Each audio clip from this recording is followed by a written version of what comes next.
to Straight Outta Austin, the only Monday evening podcast that can get your rocks off the right way. I'm your co-host, Agamemnon. And I'm your host, Prometheus. Hi, I'm Ice. I'm eating a piece of chicken that I just said I didn't want to eat. But then I looked at me and winked, and I knew I had to have it in my mouth. Welcome, ladies and gentlemen. Straight.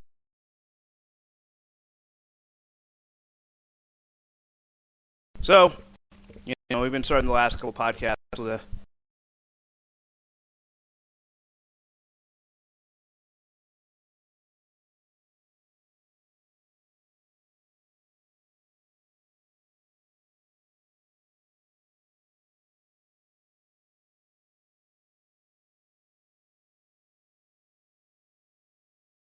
recommendation, and I knew I had to have it in my mouth. What is that? That's a very me from the past interrupting me from the future. Past me, you can that past me.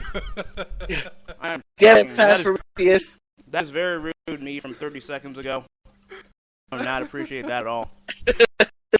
Anyway, so underneath the posters that you may like, and it's pretty much just us pimping our own stuff to the power of Outbrain, which I don't know. It's not working. First of all, Using 10% of his Outbrain. yeah, exactly. Need some of that Lucy drugs. But who's not familiar with Outbrain, basically it's like I guess you could say a content promoter. So I'm thinking, okay, this is cool. They send me an email, get $70 free in Outbrain content. So I'm like, oh, okay, this might bring in 1 to 2 more listeners to the podcast. It's kind of a good deal. Yeah. So I put in the app and got it all ready, and then most things where they're like you get free something, there's usually like a promo code or something like that you have to put in there. No promo code, and you have to put in your credit card information. So I'm like, all right, I'm getting a little bit suspicious, but I'll go for it for the sake of Pit War. Then finally go through the whole process, everything's set up, and then I'm like, okay, so how do I know if this promotion even went through? So I sent them an email. I'm like, so I did your $75 promotion. Can you let me know that's gone through? It takes them at least a couple days, and by the time they respond, the promotion is already spent $50, and they're like, well, you get your $75 refund only after you've spent over $100. Oh, well, so of course they would leave that little tidbit out. I was like, what? Okay, and just to be fair, Google AdWords is something similar. Well, they'll say you get a free, let's say, free $100 once you spend $25. But that's within the main advertisement. Like, that's... I missed that. This is like, oh, had you not inquired, you... Oh, yeah. Yeah, so that's I was... How they...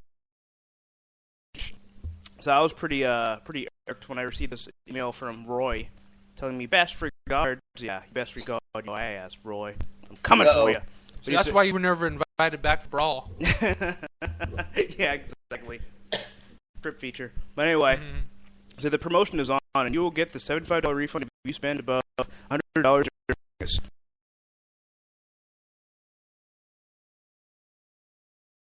Without Outbrain, I would not recommend their service. If you have website or anything you want to promote, I would recommend saving your money for, I don't know, chicken. I'm about to put it in my mouth right now.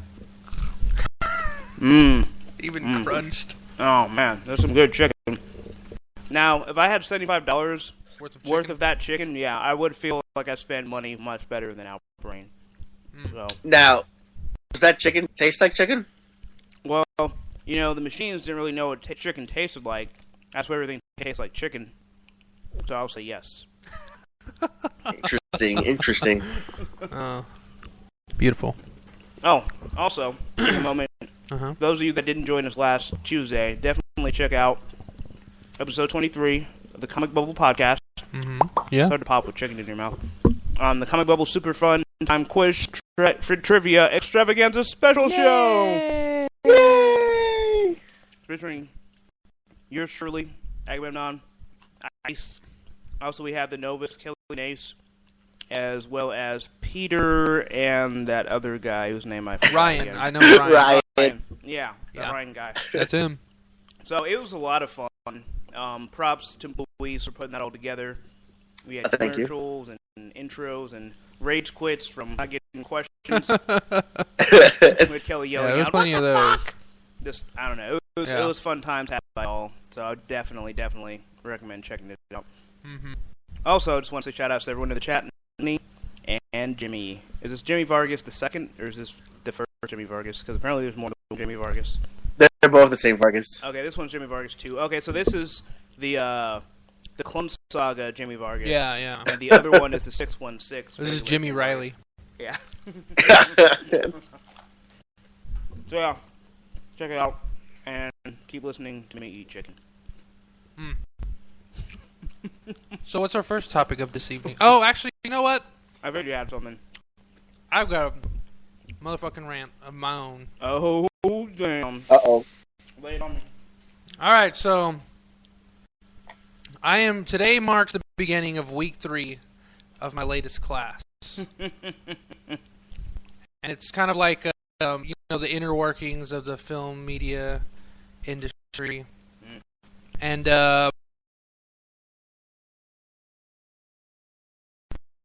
every week. And one of those projects is throughout the four weeks. This class is 4 weeks long. So each week you're working on a different. Like the first week you're working on a pitch. You have to pick a film, if you want it to be a film, a web series, a graphic novel, or whatever. So I went with a graphic novel because that was supposed to be the easy part because I've already got the premise. Mm-hmm. The comic that you and I worked on when we were in high school called Blunt Trauma. Blunt Trauma. Copyright. So one day to maybe the comic book shop near you. Yeah, one day. If we get an artist to draw the damn thing. So I used that as the pitch. Mm-hmm. I have still not received a grade for any projects that first week. So week 2, I finished all my stuff this past Saturday. And week 2, after the pitch, it's kind of confusing because you're not really advancing in the development process of getting this graphic novel developed. Mm-hmm. It's just like, who would you want to work? Like what, because it's really generalized. Because it's generalized for everybody. Like the little outline sheet. So what director, producer, artist, writer, inker, penciler, storyboarder, whatever, would you like to work with the most? Yeah. So I chose Fiona Staples as the artist. Say Robert Liefeld. No, I chose Fiona Staples as the artist for Saga. For Saga, yeah. Characters to life and just like pick them, literally pick them out of my head. Yeah.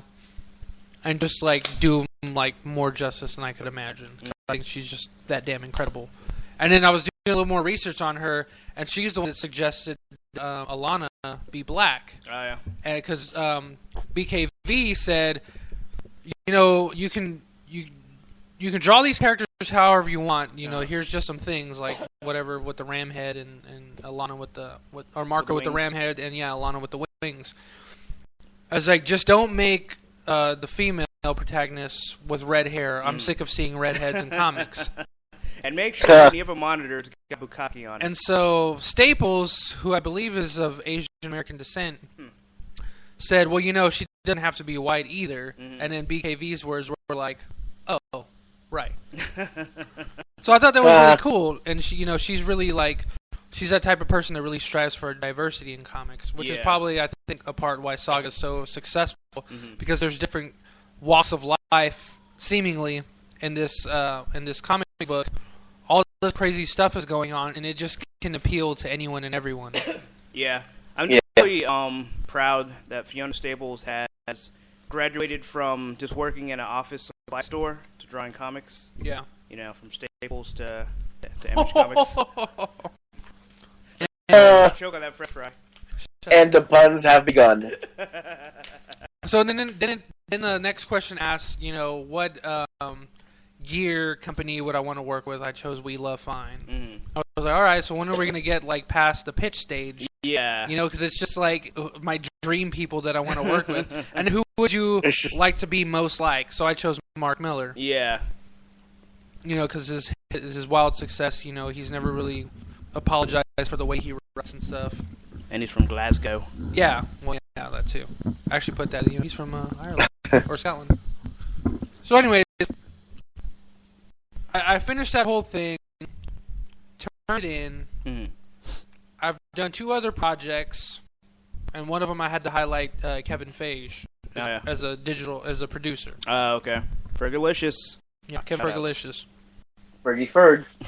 I finished these Saturday. My 2 previous classes, you do all the homework for the week, and the following Wednesday to Thursday, everything is great. Everything, absolutely everything by Thursday is graded. Yeah. It has been. We're starting week 3.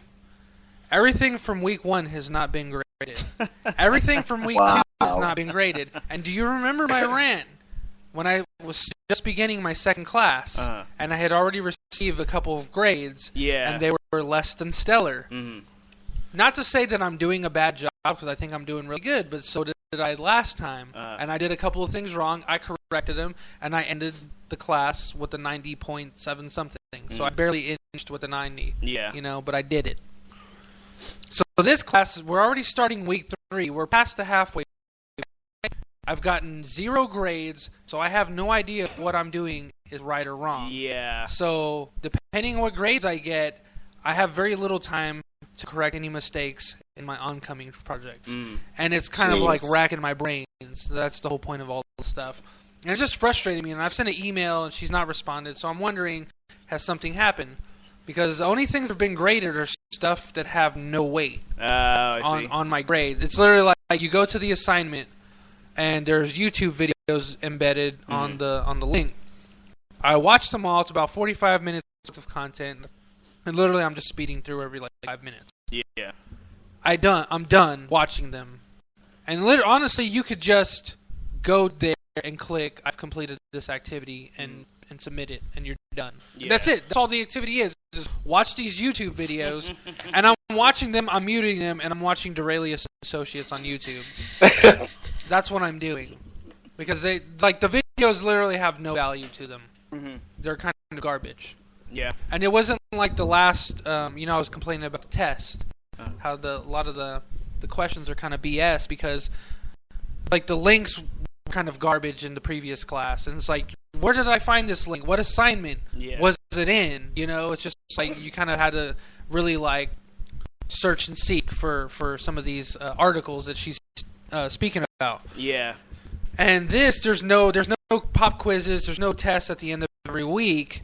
It's just literally here's the project, here's your PowerPoint project or video project that you want to do, and here's an outline, fill it out for the pitch that's leading up to the end of the class. That's going to be 20% of your final grade. Yeah. And it's been 2 weeks now, going on week 3, cannot state that enough, and I've gotten 0 grades. It's just wrecking my brains, man. It's frustrating the crap out of me. Well, my usual assumption... for me too. What's that? But it would drive me crazy too. Yeah. Definitely. I know, and the first assignment that we have to do at the beginning of every new class is fill out the professionalism statement. And then the first class was digital literacy, and that's when I filled all the stuff out. The second class was just well, you guys have already done this in your first class, so go ahead and hit I've completed this activity, and I'll give you your 100 at the end of the class when you've actually completed everything and gone through it all. And then this class, what's her name? Jamie, instructor. Alexander. No, Myers, I think it is. Close. She wanted us to download the PDF that just details stuff about professionalism, but not the actual quiz that we took prior. Yeah. It's literally just 3 sentences. So we have to download it, put it in zip format, upload it, and submit it. And that's our grade. so we're just re-uploading a PDF. Yeah, that's all it is. It's a class just on basic internet skills. Yeah. Do you know how to click a mouse? Hold on. Click. Yes, 100. It's just such a redundant That was close. Maybe maybe she just doesn't want to actually teach the class. She's just like, give them some busy work, give them all hundreds, and cash my fat check. But honestly, if it's taking her this long to grade, I better be getting all 100s. Because I'd hate for it to be week 4 and I have like an 85. Yeah. Like, well, I could have done stuff to correct this. Or worse, an 89 just to taunt you. Like an 89.4. Oh my god. It's just like, you evil bitch. But yeah, but that sucks. I mean, yeah, especially like what you're saying with the previous class where you're able to course correct when you know, like, okay, this is what the professor is looking for. Because, I mean, just anyone in the college is good, planning on going to college, that's majority of colleges is learning your professor and learning like what their expectations are as opposed to the actual material itself. It makes a huge difference. So it's been a fun fact for you kids out there. But yeah, I don't know if you're here soon. Maybe week 3.5. I know. You'll get something. Unless, of course, the professor's been eaten by an alligator, which is my assumption. Yeah. You know, she better be at this point. 'Cause I think it's like, while we're on the topic of professionalism. Yeah. How professional is it? Like, I better get 100 based on her professionalism. Only like early. Yeah. Well, not only on time, like super early. As soon as like Friday and Saturday. Like, none of this like working by or squeaking by on Monday night and having to call in or email and be like, hey, can I just turn this in like tomorrow to the -10? I'm done with all that. I'm turning this shit in early. She doesn't even have the courtesy. Thank you. I'm proud, sir. She has no courtesy to even do her own job. Yeah. It annoys me. That's all I'm saying. Understandable. Yeah, I definitely would also be annoyed. So, I have a topic that we want you because it's for charity, and it's the Ice Bucket Challenge. Our very own Ice has taken this challenge. Oh yeah. I said, how did it feel to be doused with yourself? It felt cold. You cold. I don't know how the rest of the song goes. You're willing to spend love. Your nerves. You're as cold as ice. Well, you're willing to pay the price. I know. The price is I heard it before. I hear it all the time. That's why I love.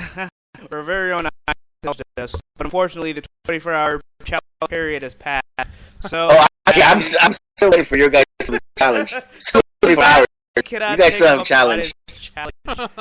However, for those who are familiar with the one, Phoenix Jones, Seattle's own challenge. However, the superhero, he's like, nah, ice water, that's not enough. I'm gonna put a kiddie pool, pour more water in there, and then see what happens. He's like, nah. Bucket of water over the head, fall into a kiddie pool full of ice. Still, I'm a superhero. I'm a meta-human. He's like, what I need is to get tased after they drop the bucket of ice. Jesus. And try and fight the taser and not fall into a kiddie pool full of ice. Well, he took a ride. And he died. He definitely rode the thing. So the video's pretty hilarious. It's just like, you see him getting all psyched up. I'll post in the chat. I probably should have sent it to Agamemnon to actually play. Because the best part, the editing is the best part. Where he's just like, he's obviously really cold and really in pain for the taser.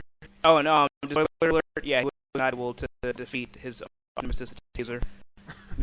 He fell right into the kiddie ice. So I was like, whew, oh, I did the ice bucket challenge. See that? I took the taser. All right, you got the camera. Like he looked like after the camera cut, like he fell to his knees, and probably just like was crying or something. But it's pretty hilarious. So. I'm not the hero they deserve. Yeah, I know, right? But the only hero Carrie's what he missed. Carrie, what you missed is these guys out on the Ice Bucket Challenge. I challenge them too. Ouch. Shock has fangs. Hey, he shoots ice daggers. They cut my sensitive skin. I'll do a warm bucket water challenge. I'm gonna do the ice water challenge. All right, there you go. You've heard it first. I'm not committed to doing it I'm gonna do it and do it. very soon. Well, it's one thing to say it. It's another thing to do it. Oh, you see that ice gullet hit the ground? All right, Louis. So I saw this article. I meant to put it on my links, but I guess I forgot it. But it was like, okay, well, there's two things. One was like other charities being upset at the Ice Bucket Challenge. Like, this is taking donations away from our charity. Oh, so it's like, yeah, river. Yeah, for charity. Yeah, I was just like, really? It's like, aren't all charities good? Like, no matter what you're helping somebody, it's like, I don't know. It was really sad. How selfish. And then someone apparently also forgot about, like, didn't know about the entire point of the Ice Bucket Challenge. They're like, well, people are just sitting there throwing ice on themselves. I don't see what's helping the cause. It's like, okay, so for one, you know, the whole thing is like raising awareness. Like, oh, it doesn't do anything. It was like, well, how many people would even like be donating money and even like know had it not been for the Ice Bucket Challenge? Yeah. And I guess like there were some people who were taking the challenge as opposed to donating money, I guess. So I don't know, but there's been a lot of confusion. So could you tell us what the Ice Bucket Challenge is for? It's for my amusement, sir. I see. And the shallowness shows its ugly little head. It actually has raised $1. Yes. But what is it for? You know how much ice has sold due to the challenge? But what is it for? I'm It's rich. for Lou Gehrig's disease. All the size went away. And what is Lou Gehrig's disease, guys? I don't know. I saw it on Family Guy. But I think it's one of those like degenerative like neurological diseases. But basically, it has received $15.6 million in donations since July. $1.8 million raised the same year during the same period of time. So there you go. So the other charities are like, "What up, bro? That's like $14 million you could have had in our pockets." It's like, well, next time you want to fight for a cause, you come up with something that will go viral on the internet. And so why sudden like raising awareness? You know what caused it? The person that started it, apparently, I think his best friend had got it and died, and I think somebody else involved in it also died. And so it was like a personal thing where they're just like, I need to do something about this, you know? Yeah. Can't keep losing friends to this. So he's just like, all right, I gotta shower in ice cold water. That's what I'm gonna do. And he did it. Yeah, because I saw a thing, you know, what else is, and the article I think was on IFL Science, and it was the difference between ALS and Parkinson. Yeah. And then I was thinking of Parkinson because supposedly that was part of the reason why Robin Williams had shot himself. Yeah, so he had been he had been diagnosed with Parkinson's disease, and you know, I guess that really weighed heavy on his conscience. Yeah. So I thought that was why all this was like all of a sudden a big deal. I wasn't like 100% sure to commit to that. Yeah, not that I know of, because I don't know. I guess I'd heard things separately, but I mean it's possible, but I don't know. What I understood, it was just kind of like one of those things where I don't know. The internet does it, one person does it before. Like when celebrities are like on board, then everyone's on board. Like Bill Gates won, Ronda Rousey won. That's the first time I saw it was Ronda Rousey. Yeah, I was like, huh, it's funny. That was what I saw too, and I didn't really think much of it. I was like, okay, she's pouring water on herself. And then last night or sometime yesterday, I was watching on my phone. I saw like Bill Gates getting the challenge by Mark Zuckerberg. And it was all like weird and like really like Bill Gates is watching it in his like extravagantly like beautifully green backyard, and like you just see his laptop sitting on this little like, patio table, and there's like this like really like modern looking pencil holder with color pencils that have never been used. Like, what does he draw? What is he drawing? What is he gonna draw? He just sit down there and draw big boobs all day on like. Maybe he draws new backgrounds for Windows computers. All the error messages are going to get the Windows system. Well, I'm looking at the video. Bill Gates. I have not seen Bill Gates in years. He just looks really, really old. He's lost a lot of weight though. He's really skinny. I guess I just haven't seen him in so long. Like I always thought of him. I still see young Bill Gates. Yeah. Okay, well he's drawing something. He's drawing some type of diagram in this video. Oh, I think he's drawing an ice bucket. This is what it would look like if I took. Yeah. Had I took the ice bucket challenge. This is what it would look like if I designed an operating system to do the ice bucket challenge. You know what? If he because it shows him like, making it, he pulls the lever and you just get like an message. DOS pump. Yeah. Just get the blue screen of death. Oh, man. Yeah. So, if you can stand the cold, go ahead and take the ice bucket. So I'm going to go back to the chat where Kerry brought up what happens with Lou Gehrig's disease. Pretty much you lose all abilities to function in life, so you become a vegetable, and it's 100% fatal. Wow. So, yeah, that's serious. Also, Neurospirifer, thank you for joining us there. I don't know if I missed this already, but Weird Al's Ice Bucket Challenge. Okay, I've seen that. I don't know who you are, but I hate Weird Al. Well, unlike Agamemnon, everyone else enjoys Weird Al. So who did Weird Al challenge, if I may ask, Neurospirifer? Probably challenged Coolio. Wait, he challenged Obama, the Dalai Lama, and I forgot who else. Who, the Dalai Lama and who? Obama, the Dalai Lama, and I forgot the third person. He challenged? Putin. Yeah. Oh, wow. Hey, Weird Al does not play, except for in every other facet of his life. Pretty much. You challenged the Pope, nice. Wow. Oh, there you go, the Pope. That one. That Pope, was yeah. the Pope take the challenge. The Pope, this Pope seems like he would actually do it. He'd be like, hey, I'm the freaking Pope. Pull around the Pope mobile. Give you a bucket of ice water. Do what? Actually, he is from, Venezuela or something. Yeah, exactly. He'll probably like the ice water. It'll probably melt before it's he so hits hot him. down here usually. Yeah, I would imagine so. But yeah, so really all I have to say about that. Definitely check out the video. It's pretty damn hilarious. Argentina. Whatever. Hey, there's a difference. One. Hey, someone in South America, you're close enough. There's too many countries down there to count. There are a lot of countries down there. Oh, hey, speaking of South America, did you guys know that China and Hong Kong is now located in South America? What? Yeah, check out CNN. They're reporting it. Did they just go ahead like how they're fighting over what Japan do with those islands? Like what? We're taking all of South America. Like we're annexing this. They're reporting about how some killer wasp attack from some nest, something like that, and they had a map on the screen, but they had South America with Hong Kong coming from South America. Like, hey, here's attack coming from China. I thought you were gonna say the Wu-Tang Killer Bees attacked and kind of sucked them.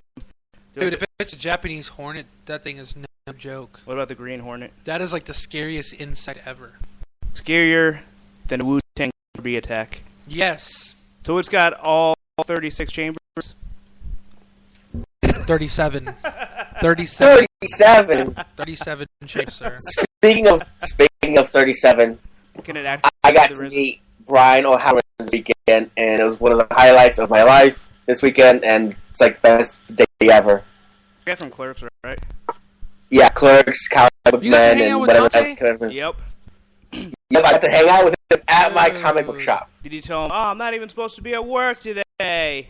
Yeah, I'm sure he hears that all the time. I'm not going to do the obvious thing. He's just going to if Louis would have said, he would have been like, ha ha ha, fucking prick. Right. I'm sure he gets that all the time. That, materializes out of nowhere. But now, you're just going to have to get this not autographed copy. I'm giving this back to Randall. Yeah, right. I was going to give you this on Blu-ray. I met him Friday night. Yeah, I took a picture. I took a picture with him. It was awesome. Yeah, he just hung in the comic book shop drinking beer, and he was with the doing the crawl we were doing that night. Did you ask him about when Clerks 3 is coming out? Not.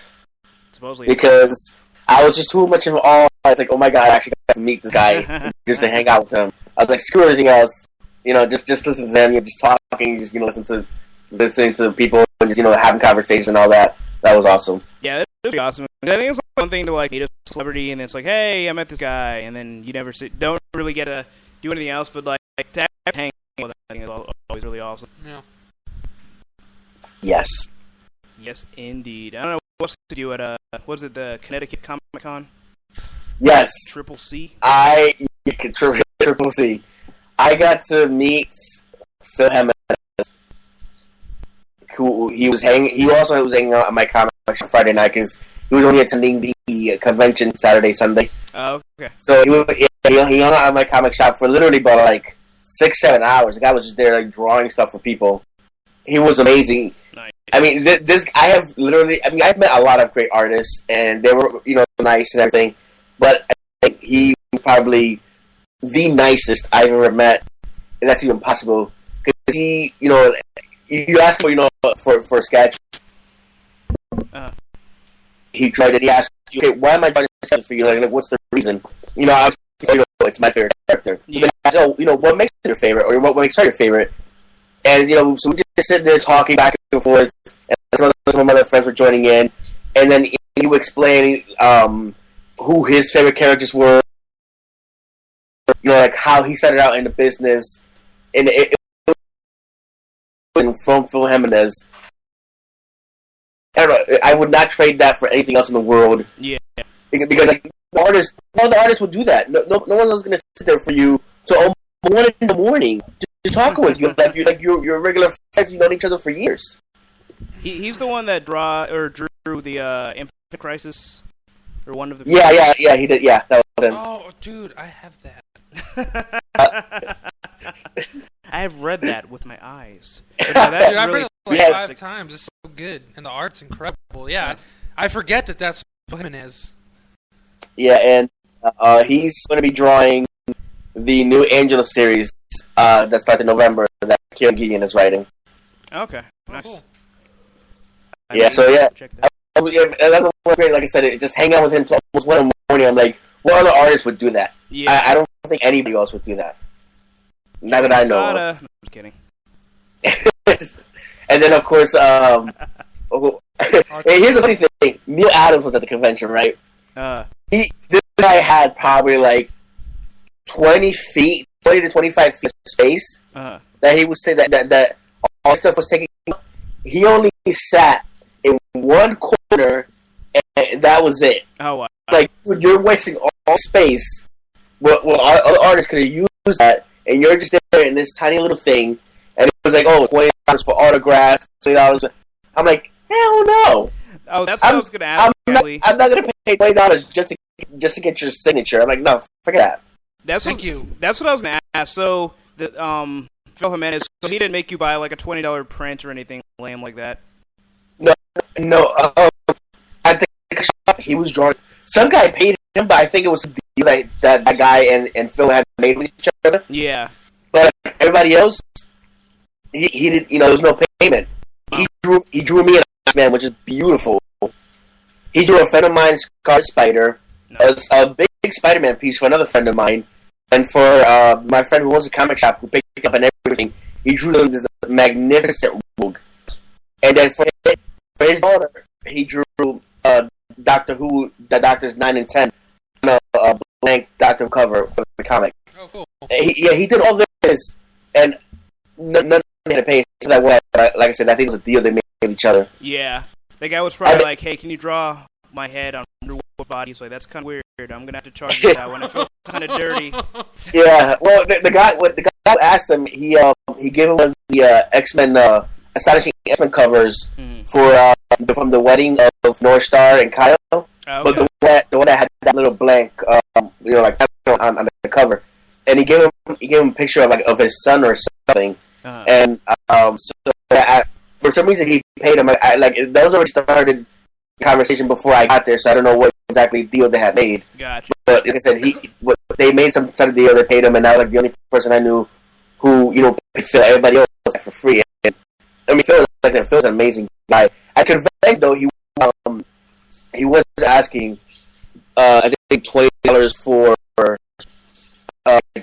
big sketches, on bigger paper. Yeah. For a lot of people. Yeah, and at the convention, I understand. Definitely. But when you're asking for $20 for an autograph, get out of here. Yeah. Get out of here. That was pretty much my experience with Arthur Soydom. Much like my Lou Ferrigno story. Sorry, I've got the beer burps. Anyways, much like my Lou Ferrigno story, and I think I've told this story at least twice, but I love revisiting it, especially for some of our new viewers here, which is like 100% of y'all. Everyone. So at Comic-Con 2012, was that our first Austin Comic-Con? Yes. Okay, so. Arthur Soydom was there. He's usually at all the Wizard Worlds because obviously he's got nothing better to do. He's a money wizard. And I had brought in Marvel Zombies, and that was it. Marvel Zombies. It's not even mine. It's like a friend of ours, I think. I think it's actually Beatles. It belongs to Beetle. Oh yeah. Yeah. I have. Well, whatever. I'm gonna get something signed. Because I missed Jim Chung, who was the artist on the original run of Young Avengers. Yeah. So I was sitting on those books. I was like, well, I'm not getting these signed anytime soon. Even though I talked to him the day before, he left early Sunday. Much like Joe Eisner last year at Comic Con, who's an artist for Morning Glories, another great comic. So I walked to Arthur, good old Arthur, and asked him, "Hey man, can you sign my Marvel Zombies? I'm a huge fan of your work." And he's like, he smiles at first. He hears me say, "Hey man, I'm a huge fan of your work." But as soon as I ask if he can sign the book, his smile kind of turned to this like worried, like, I mean, yeah, but could you at least do me a solid? Well, he didn't even sound that cool, but I will make him sound cool for the sake. Yeah. Could you at least do me a solid and buy like 2 prints, and I'll give you a discount instead of paying $30 for 2 prints? I'll charge you $20 and I'll sign your book. Mm-hmm. How about that? And I just looked at him. I was like, I don't have any money, and I'm really kind of wussy, even though I kind of sound like a jerk sometimes. And like, oh yeah, I totally buck up to people. He's like looking at his feet, like, I don't know. Yeah, I only buck up to people when I'm like really angry and like passionate, drunk. Fat J, yeah. Anyway, so I was just kind of like, I'm just really like trying to avoid the confrontation. So instead of just outright saying no, that's stupid and you're stupid for being stupid, I was just like, I'm gonna go run to my ATM and I'll see if I can pull out some 20. He was like, all right, well, hurry back. So I left and I just went back to our booth and I was like, man, fuck that guy. That's where I was like, I got all Jay and Bob, but like from the comfort of our booth that we had that year, I was like, man, fuck that guy, this fucking Marvel Zombie. Like, I wanted to throw it away, but the fact that it doesn't belong to me obviously wouldn't be right. So I just tucked it back into my satchel, and I just sat there just like so livid with the whole experience. Like, is this what it's all about? Because then earlier this year, we got to meet Francesco Francavilla at StapleCon. Oh, yeah. And that was a very Drunk Jay was a fun podcast. Thank you, Melanie. That was a very, very rewarding experience. Was meeting Francesco, and I forget what he's an artist for, like mainly, but he had done a few issues of Guardians of the Galaxy, and to date, they're the most beautifully drawn ones in my opinion. They're just incredible issues. And I think he also drew part of some of the Infinity series, or maybe tie-ins for the Infinity series. But they're just really great. So I walked up to him and I was like, "Hey, are you charging for autographs?" And he just looks at me like wondering if I really just asked that. Like almost like he was insulted. Bro. I'm sure he wasn't. I think he was just kind of like, no. Because he kind of had that like, "Are you for real asking this?" Kind of like he was like, confused and like half smiling. And he was just like, no, I'm not. I was like, okay, cool. Well, I'm kind of a big fan. I'm just a recent fan, but could you sign this for me? And then he was like, yeah, sure. So, what? Good night. Thank you. And so, little so anyways, I saw a couple of the other issues that he had drawn. I think one Swamp Thing. I think I already had it, but it was like one of those like naked covers. Oh yeah. That it's all just in black and white. So I was like, and I'll do this, and I'll give you like $5 for this and 2 other comics. And then he just went ahead and signed them on. He was like, "Man, thanks." Nice. And I was like, wow. And I was just kind of like sitting there, and I was like, I should probably move out of the way. And I just didn't have my bearings about me, and I was like all flustered, and he could obviously tell. You just see him like smiling, and I was just kind of like, I was starstruck with someone that I barely even knew who they were. Yeah. But just the fact that, I just flustered myself and just like, I'm all discombobulated. Yeah. Yeah, I had basically the same experience with Arthur when I saw him. I think it was in New York. Some years back. And I went up to him. He was sitting out at this table talking to some guy. There's nobody around. And I asked him, "Oh, can I get your autograph?" I think I had like some more zombies with me. And he's like, "Oh, excuse me, but you have to wait in line first." And I'm looking around. There's nobody around me. I'm literally the person in his aisle. Wow. What line am I ever getting in? He was like, maybe he was tripping or something. He was like, bro, you don't see the line. Yeah, he was just completely rude, and you know what? I was like, okay, guys. So I pretended to just like walk. I was like, I'm out of here. Yeah, I don't blame you. I was say maybe he was like so distraught, and he just go like he assumed there should be a line, so he didn't even bother to look. He's like, there's a line. He just looking down, drawing doodles. There's a line. Yeah, it's. It was like two people. You know, I was like, every time I've met Joe, I usually like after some panels, I ask him for a quick picture, and he's like, "Sure, no problem." Yeah, and cool, he would take it. He would take it gladly, you know. And even joke sometimes it's fun. It's just like people like Arthur and what's his name? The guy that's always this. What's his name? Bagley? No. Oh. I remember a story on Ultimate Central when you guys had them all at Philly. Yeah, I forget his name now. For Daredevil. Oh, yeah. Alex Maleev? Yeah, Alex Maleev. Yeah, Alex Maleev. Yeah, that dude was rude. I've ever heard. Because I asked him for a picture, and he looked at me like I sold him. And I'm like, I'm saying, can I take a picture of you? Because he was behind a table, and you know, like neither of us could, go around, you know, without walking around like higher, like set of tables. Yeah. So I was like, can I just take a picture of you? And he looked at me like I called him I called him some name or something, and he's looking at me like excuse me, like guys, and like it's like it's like lips were just like I don't know, like a flat line or something, just like. This is never mind. I obviously see this guy doesn't want a picture of him or something. You should have just taken one of the rat off.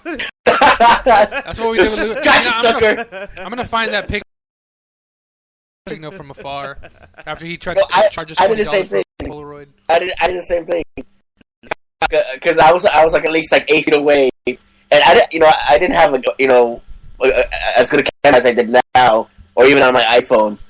And so I had like a regular point and shoot. So I was like 8 feet away. I tried to do minutes as fast as I can without looking so much. And I was like, okay, look for no, got it. That's my picture of him. Nice.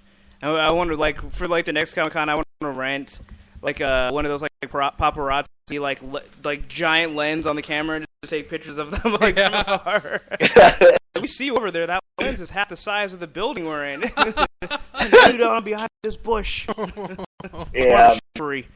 And then I don't know if anybody else here watches Comic Book Man, but I got to meet Ming, who's really nice, and the Bruce, the guy they always call for, hey, what's this worth and all that. Yeah. They were great. They were hilarious. They were chatting with people coming up, just laughing, joking everything about the show and all that. They were cool. I'm sure you're enjoying this celebrity. It's like, wait, we get to be on TV for comic books? Yeah, it's funny. I was looking at their passes, and most people have exhibitor pass or professional pass. Yeah. For that type of thing. They had all access pass. Huh. Nice. That's a step above like hall pass. Yeah, pretty much. Yeah, basically. Well, of course, one of the things that I got to do Saturday, which a lot of my friends are jealous and mad that for the ones that couldn't make it, was I got to meet George Perez. Oh, nice. Oh, cool. George Perez. And not only that, but in the picture, George hugged me, asked me to.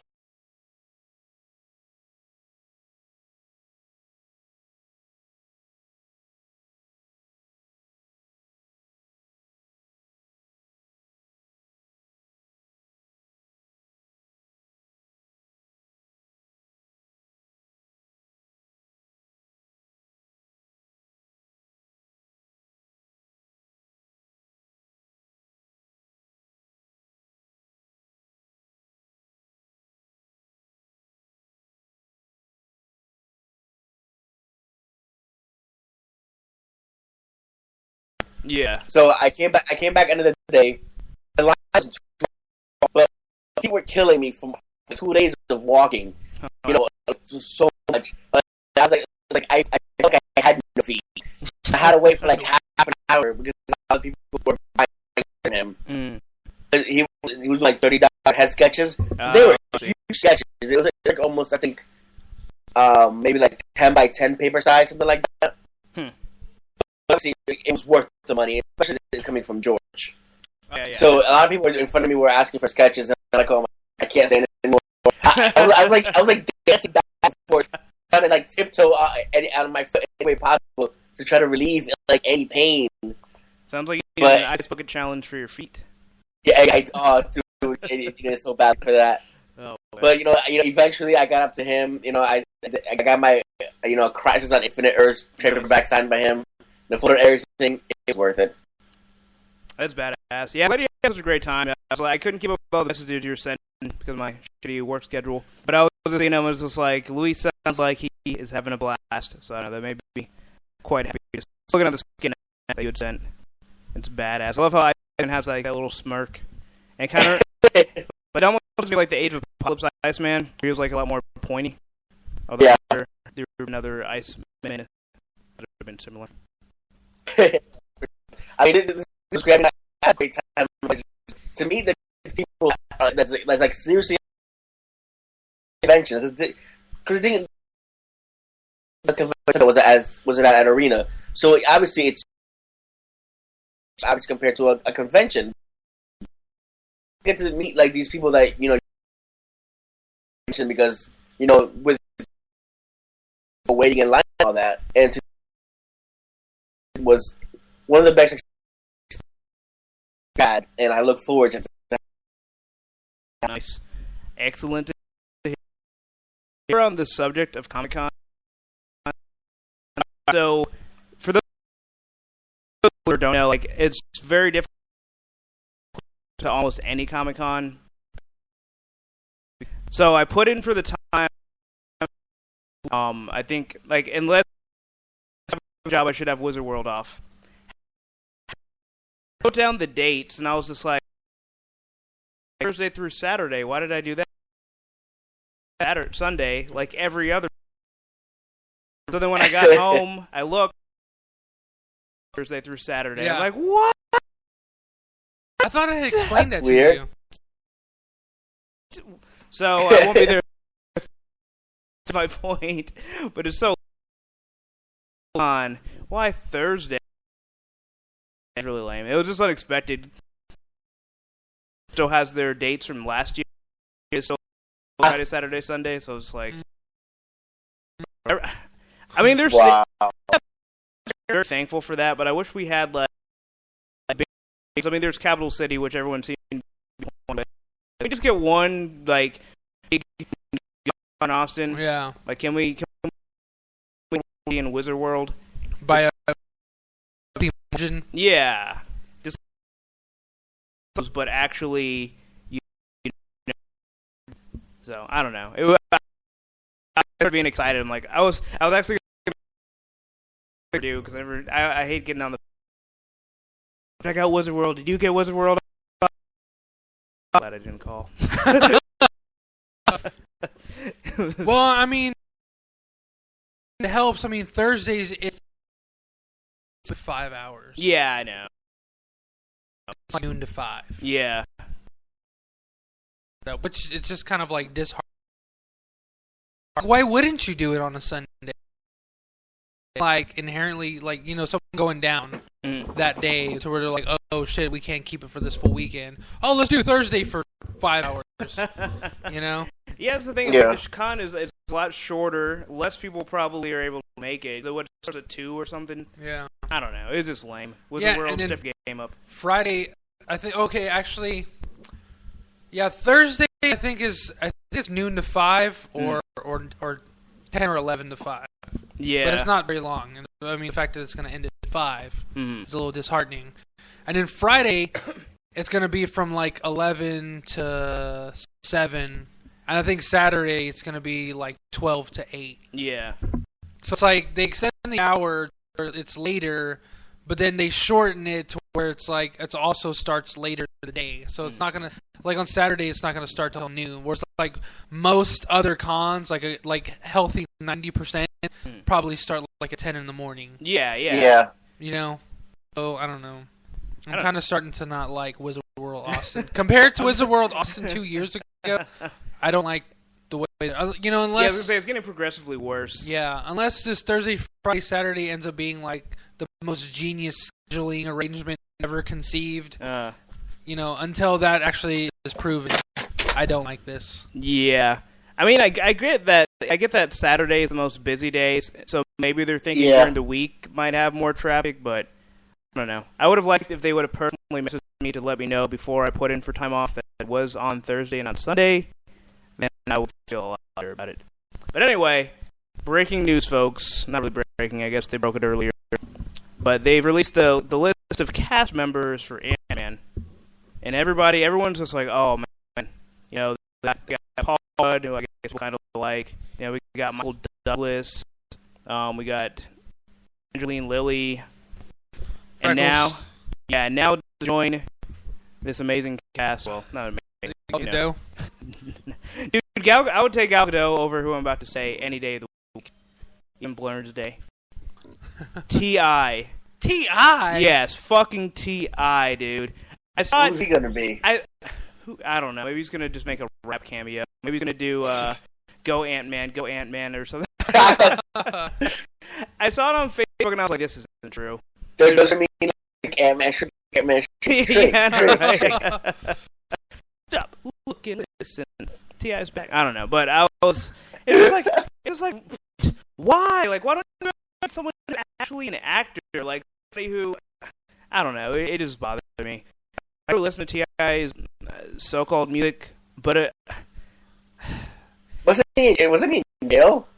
Yeah, I think he was actually. Yeah, it wasn't for long, and he's already out. That's what we need to do. Give more money to people who can't stay out of jail. Thanks, Marvel.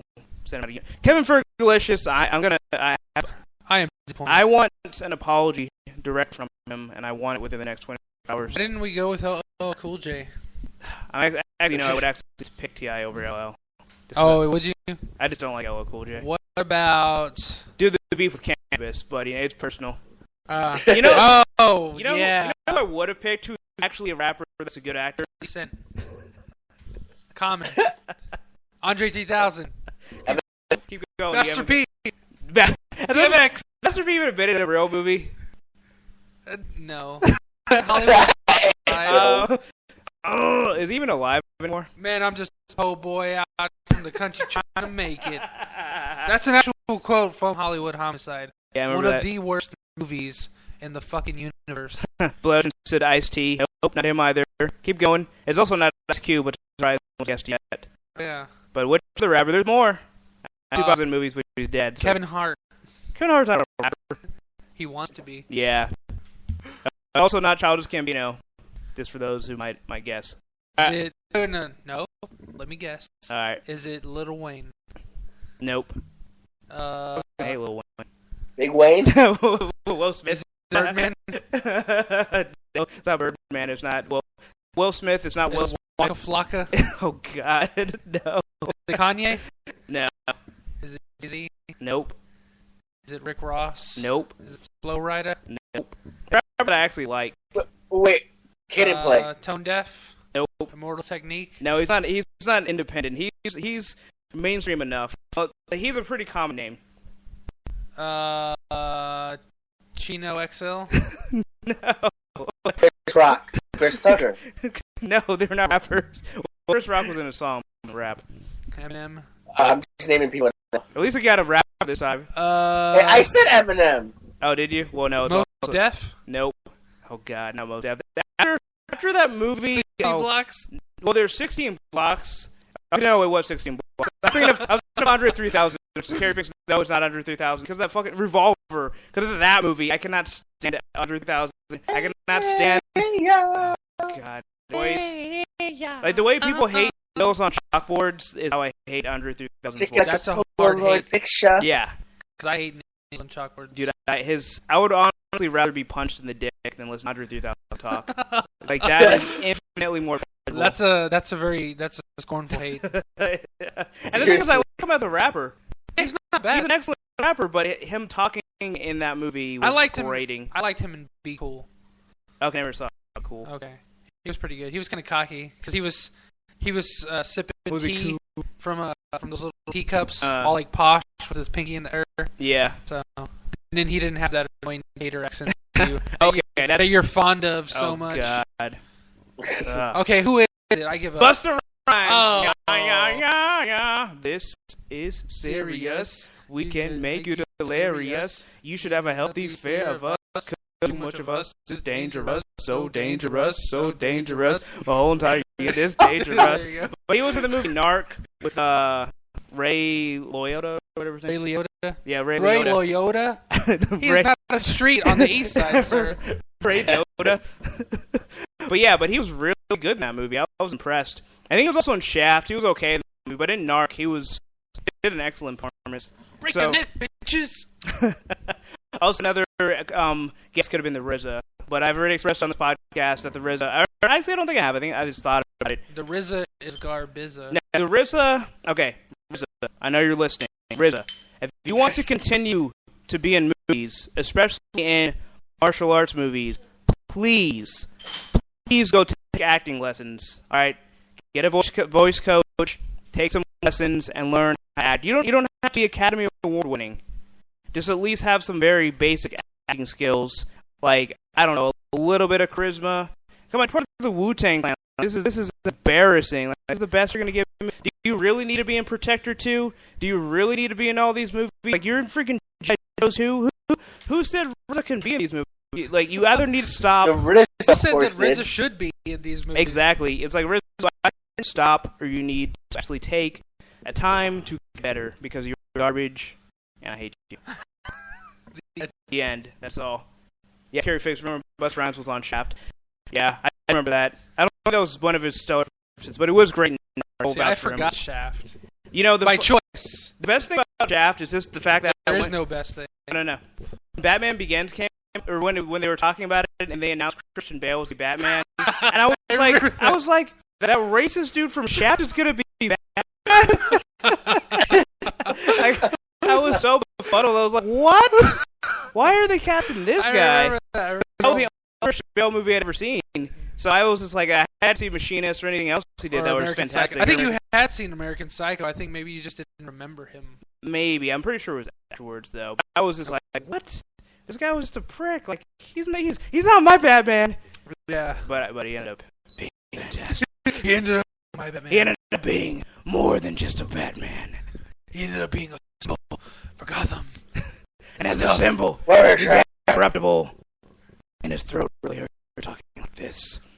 So anyway, T.I., yeah. So why the fuck did they cast T.I.? I don't know. Maybe it would just be a small role. I'm hoping maybe he'll get like, or maybe Ant-Man or something. Because who I'm is Rubber Band Man. Wild like the Taliban. 9 in my right, 45 in the other hand. Alright, now so I have to say this. So I just assumed T.I. was garbage, but I couldn't really think of a song he had made. But now that you've sang those lyrics, I remember that song vividly, and I absolutely despise it. Who I'm is Rubber Band Man. Wow, there's a Taliban. Like, I hate to be morbid. Was pretty doped up. Well, maybe he'll just score the film. I can get down with that. That beat. Well, he can be the guy that finds the guy to score the film. I think it was Bone Crusher that made that beat. Cause I'm outside out of the club and they think I'm a punk. So I go get my load of 4 or 5 and open the truck. Wasn't he on like The Biggest Loser or something? Maybe. Because he is the biggest loser. I think he actually might have been the biggest loser on that show. He actually did well for himself with his health, which is more than I can say for his rap career. Oh! But yeah, I don't know. He's been in a couple songs with Justin Timberlake. Okay, enough of the music. Okay, but T.I. garbage. I don't know why they cast him. Kevin Delicious, you owe me a phone explanation right now. Yeah. I'm waiting. Uh-oh. Or your head gets more bald by the minute. I'm going to send for on stage. Oh my god. And they're going to be really, really embarrassed. Or turned on. Yeah, whatever, probably a little both. Yeah. because it's going to be a public setting. So. Embarrassed because you're turned on. You're not admit you're turned on, so you're going to be embarrassed by it. Yeah. Which is pretty much the worst threat I can give you right now. Because you have more money than me. And then you have a Hulk. Then you're going to take her pants from her, and you're just going to soak the pee her pants with your mouth. Like, in the words of Anchorman, this escalated quickly. Marvel reportedly moving forward with Inhumans movie. So, according to Collider, their sources tell Marvel has Inhumans first draft script for screenwriter Joe Robert Cole. Oh. Like writer scripter Nicole Perlman. Cole came from Marvel's writing program. I have a writing program. How do I get involved? Yeah, right. Yeah, Kevin. While you're giving me your explanation of how you cast a TI, when you stop drinking the pee from Fergie's pants, call me. Yeah, call me and let me know I can Brush start that too, writing program. Then call me. Yeah, I can smell through the phone. So, so apparently Marvel has a screenplay that they're happy with, and I guess they're hoping that they will bring another unique director. But nothing else has really been said other than this little teasing that he might be Black Bolt. So hopefully we'll get to hear him scream. So much like those birds in the background. Yeah. Did you send the ravens? I did not, sir. But the ravens come, nevermore. The other guy, the dog. There's with the Crystal fork, and Lisa and Lockjaw. Oh. Yeah. So is he a space dog? No, he's an Inhuman dog. Oh, from space? No. Well, maybe they're kind of Prometheus. You just really like space. I do. Prometheus from space. So the Inhumans were a 7,000-year-old subsect of humans that were experimented on and given superpowers by the Kree, who have Guardians of the Galaxy. I thought they also had to do with the Celestials. No. Was that only in Earth? That was only Earth. Okay. Well, that is my universe that I subscribe to because I read it. In a sense, because Earth X is not canon. Well, should be. It's an imagined retelling. They're some of my favorites. But anyways, an Inhumans movie. I mean, it's I don't know. I think Marvel's really gotten that much more confident with Guardians, where it's like, all right, boys, we can do anything now. Yeah. You know, we can have a talking raccoon. The world's ours. So I don't know. I just look forward to them just. Whose world is this? Whose world is the world? Wait, I forget. It's Nas. But anyway, I don't know. It's kind of like an unexpected like side effect of them not having the X-Men and Spider-Man licenses, where it's like we never probably never would have gotten any of these movies because they would have just banged those. So now so many other characters that wouldn't have had a time to shine. It's like, oh, they're in the spotlight now, and not only. Names, and it's just going to raise the platform of these other characters. Yeah. So, yes. I'm excited.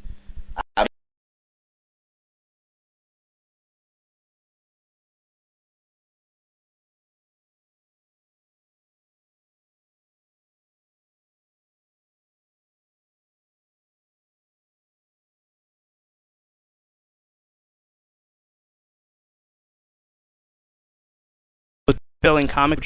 I didn't much. I didn't. Obviously, do I like to have fun? Oh. What do you and fun have against each other? I read it on free.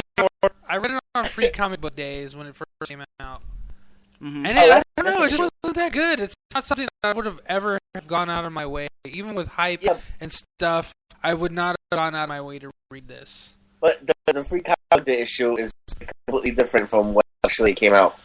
Is it? Burn. Yeah. Notice. Shut up. Fine.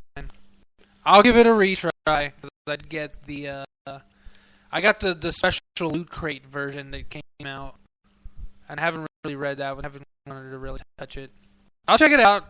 I'll see if it's different. I have to check, but if I remember correctly, the Rocky Raccoon issue for free comic was it written or run by Scott? I think he did cover. Yeah, but I don't think he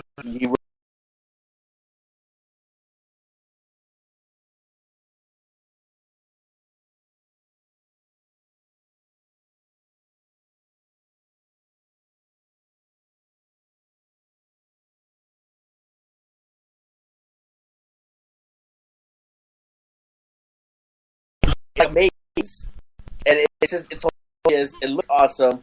And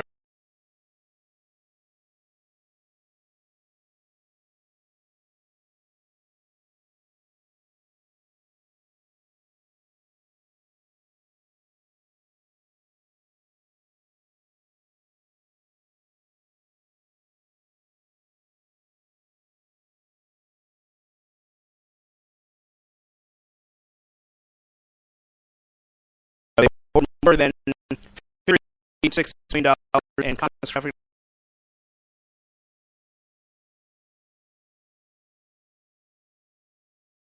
A record of 50.3 million. So maybe pre-97 they had higher sales. Maybe it's a sales from, I don't know. I'm just very surprised.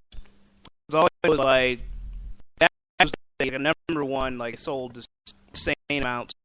Like if I'm not mistaken, they would sell like a million, whereas now like a very well selling comic sells maybe about like 300,000. Like when Civil War and Ultimates was out, that numbers wouldn't.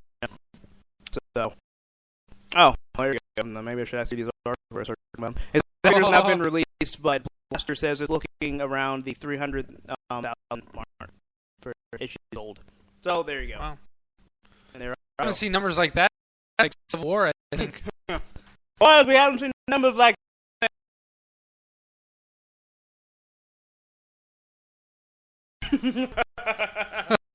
Yeah.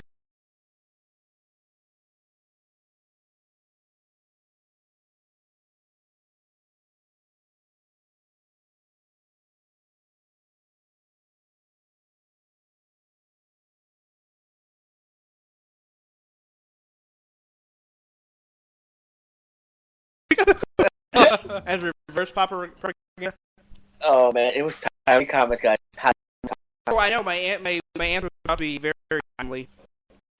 Oh, Apex or something, but I don't know what the hell I'm talking about. Yeah, let's keep. Well, do you know Kid Pride is the youngest man? No. Huh? But did you know back then? Did I know back then? No, I thought it was Jubilee. Jubilee was like 16, I believe.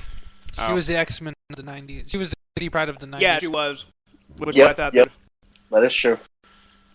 And she has Bret Hart glasses. You know how much that game costs? Yeah, a quarter.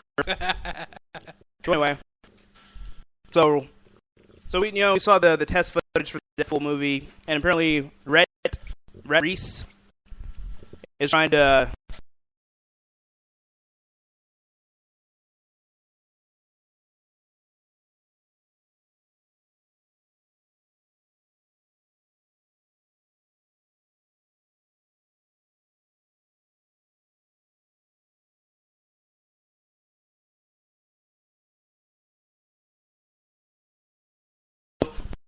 I'm going to post in the chat if you guys want to check it out.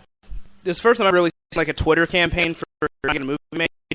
I feel like you should put a Kickstarter. And be like, hey, if I can raise this amount of money, then would you guys greenlight it?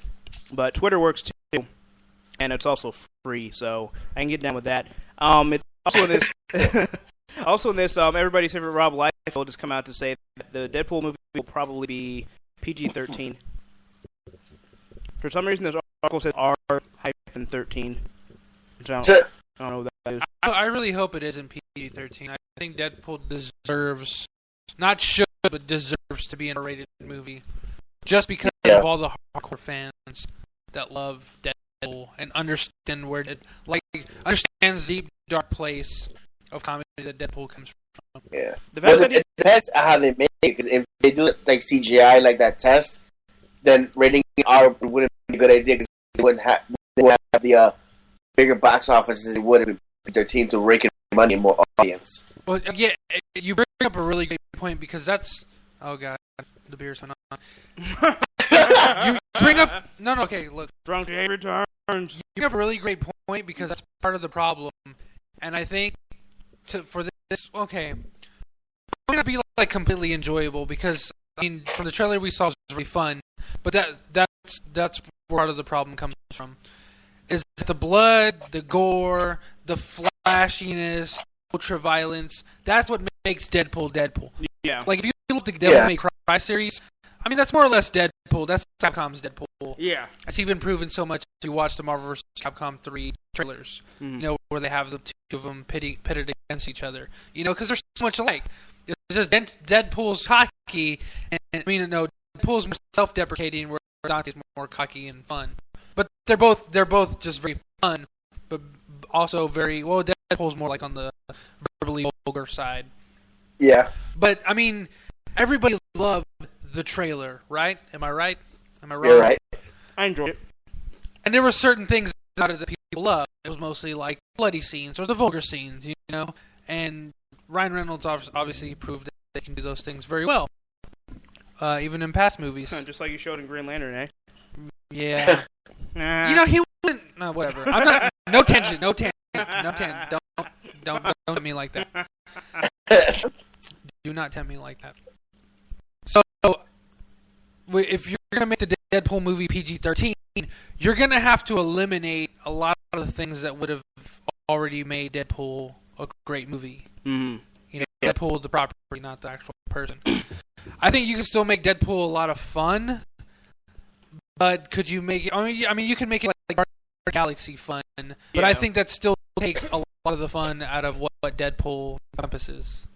I definitely agree. I feel like it can definitely be fun, but I feel like they'd be kind of missing a really good opportunity, especially to do like a mainstream comic book movie that's rated R. Yeah, which they haven't done yet. I mean, the closest thing would be Kick-Ass, but that doesn't really count. Yeah, that was kind of. That's about looking at the X-Men movies. Every time Wolverine stabbed somebody, his claws came out and they were clean as a whistle. Like there was no blood on them. Wolverine movie when he's pulling the and it's clean. It looks like it's been polished and shine. It's so clean. Yeah. Yeah. My favorite part is when he slingshot. They tone all these things down, and you don't really get what should be there. Yeah. My favorite part was when he slingshotted himself around the Statue of Liberty's crest. Oh, in the first X-Men movie? Yeah. It's like, he would have just fell straight down. He wouldn't have fucking... Hey, in his defense, he's the best at what he does. 360 all the way around it. Some, like, bullshit bootleg Matrix style. The way they did the thing. Oh, time. Yeah. But they, like, made it look like they followed him. He's just, like, with the claws. They should have done it. Claws have grip somehow? Exactly. Their claws, those are claws are for climbing. I don't. That's what Wolverine uses them for. It's a grave misuse of physics. Hey, it was directed by Bryan Singer. What do you expect? Now, I was referring mainly to the Wolverine movie itself, not to Wolverine in X-Men movie. Although all X-Men movies end up being Wolverine movies, so I see the confusion. Asked if we're going to talk about it tonight or next week. Well, not only because I haven't seen it, although I'm ready to a partial. Wait, is it out already? Is it out? I saw a trailer for it. A billboard for it today. I think. I don't think it's out already. Around, looking for a being. Jessica Alba's looking to find. Well, I do know that supposedly the Hateful Eight teaser by Quentin Tarantino will be attached to Sin City. So if you need another reason to see a Dame to Kill for, hey, Mr. Tarantino is original in all his content, and he makes great films that have scenes that have never been seen anywhere else. I'm highly skeptical. Just the simple fact that one, I really love Akira Kurosawa's Seven Samurai. The movie Akira was awesome. I get it. Shut up. Seven Samurai, incredible film. Love it. One of my top 10. So the fact that he's more or less, quote unquote, from Quentin Tarantino, lifting some property elements. I find it highly skeptical. I don't doubt that it's going to be entertaining, but I don't know that it's going to be like as highly successful as his other films. I disagree. Well, first of all, if you look at just westerns in general, I mean, westerns, the American westerns and the Japanese samurai movies have all borrowed from each other anyway. I mean, The Magnificent Seven is a remake of Seven Samurai, and forgot some other ones. Example, fill in the blanks yourself. Oh, wow, that's incredible. Wow. Mind blown.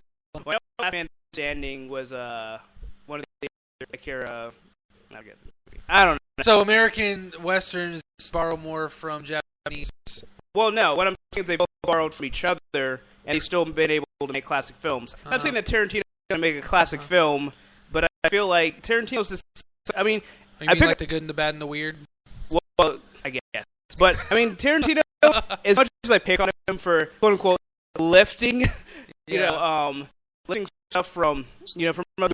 From everything. But he loves film and he loves cinema, and I feel like... He loves ripping them off. Well, hey, what a better way to show that you love something than to recreate it. Imitation is the sincerest form of flattery. I believe I read that in a fortune cookie somewhere. Of course. Yeah. Yes. Well, actually, they lifted that fortune cookie from a Japanese restaurant. Because I didn't feel like they needed fortune cookies. But anyway, okay.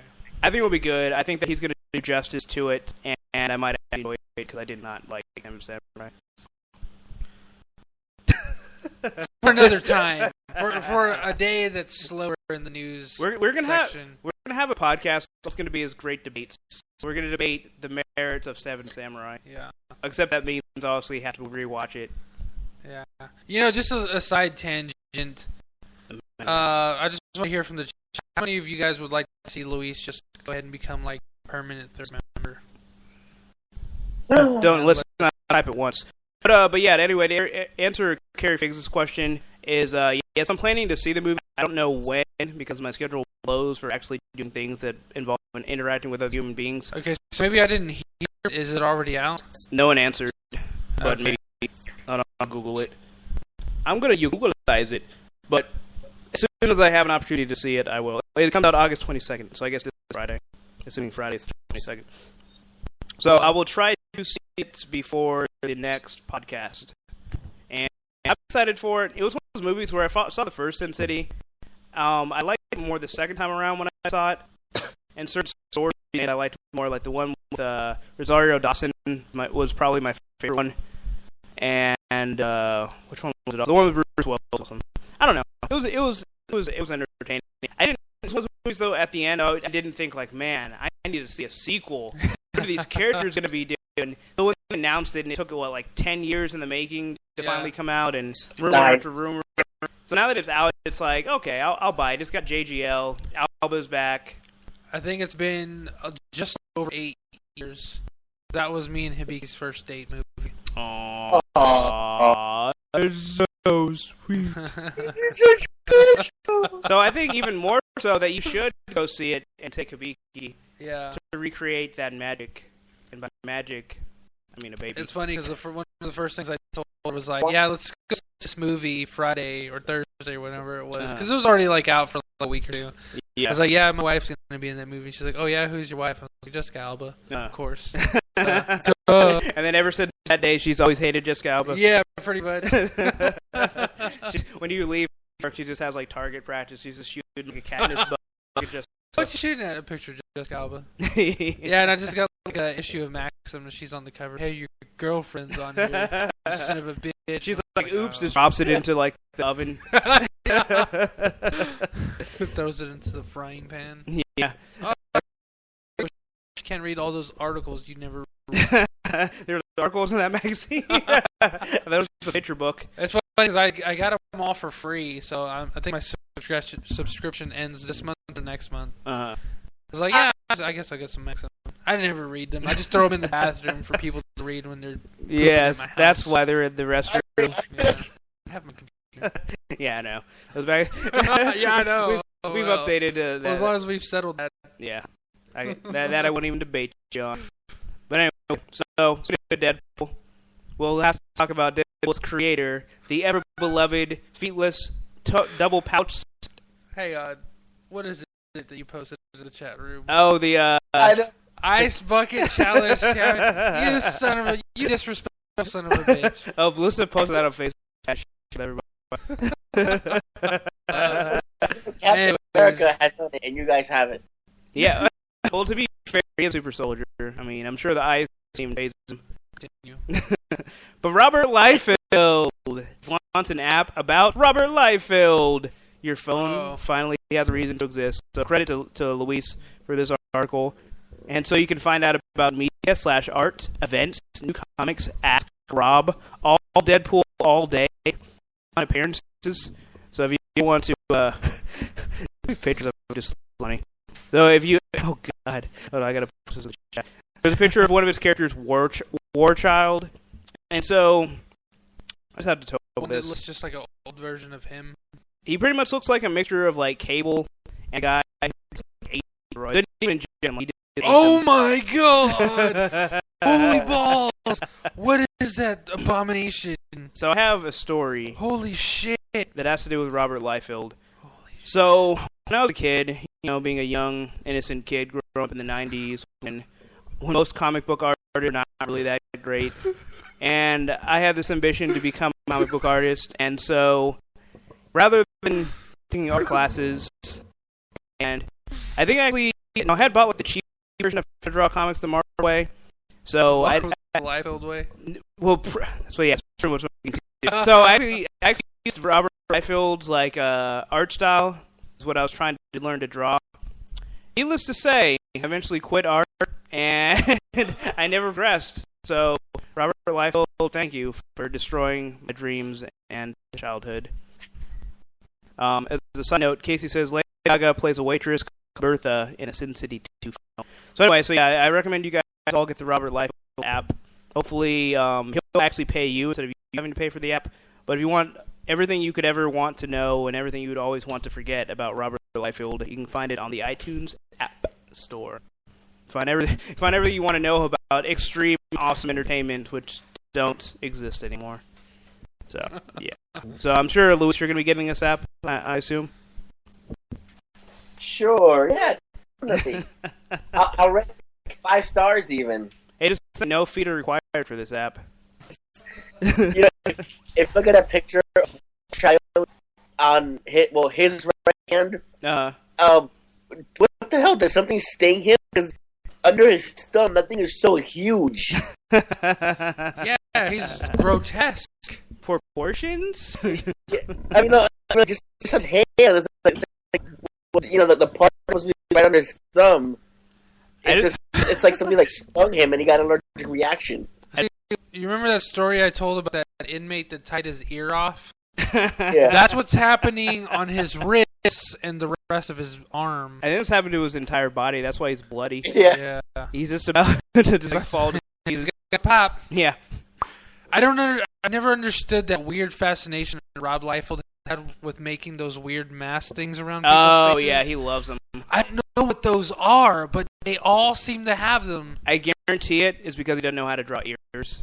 Not even joking. It's probably because he doesn't know ears. how to draw weird face mask things. Because I remember, I think the character's actual name was Shaft, but I remember reading Youngblood as a kid, and he has one, almost like all of his Image characters, which are pretty much rip-offs of Marvel characters, and they all have that thing. Not pretty much, they were. But that was kind of a Image thing, though, because there was a character, and I don't think it was a Liefeld character, and he had that same mask, and some other characters from, I want to say, Cyberforce, which I think was a Mark Silvestri property. 10 points for that one, Luis. Yeah. But, yeah, I don't know. I think it was just an Image thing. Maybe when they're in the drawing room, they all just have, that head thing. In case this is like the Ultimate Warrior ×2. Rob, that's Liefeld, put up the pencil, and I will take you to parts unknown.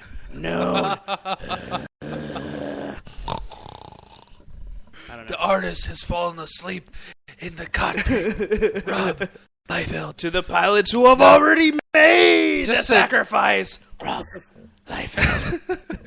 I like how he's got 3 bullets on that chest belt right below the 2 pouches that are perfectly vertically aligned with each other. I just like how he has 8 swords, and 2 of them are upside down. He's going to grab the blade. He's going to grab him from the bottom. I mean, I guess in a sense that's kind of smart, but when you're trying to reach for that one that's right next to the hilt that's next to the blade, I can't imagine that ending well. To be fair, I'm reaching for this, oh my god, I grabbed the blade! With how muscular he is, I guarantee it is physiologically impossible for him to grab any of those weapons on his back. I guarantee his arms probably, there's no way he can touch his shoulders, let alone behind his shoulders. Yeah, it's like whenever you get a weird swollen pain in your arm, and you can only lift your arm so much. Or if you ever got a swollen hand or a broken hand. Never. And then you you move your hands so much before you can't even make a full fist. Yeah. Because you're like the middle of your hand's so swollen. Uh-huh. Like I imagine that's how it is for his biceps. So whenever he's trying to reach back, it's like, oh god, I can't reach past my ear. Dude, he probably can't even curl with how big his arms are. I mean, first of all, he has muscles where he has no business having muscles. So I don't know how he's even alive, really.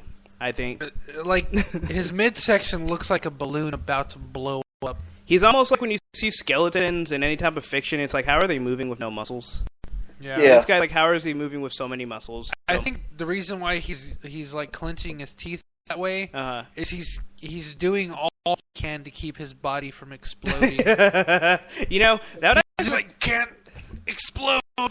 Too many sharp things around about to pop me. See, if his powers were like Nitro, that would be perfect. Yeah. Where he just pumps up his body with so much blood that he becomes like a human bomb. And he just explodes into Blood Ocean 07.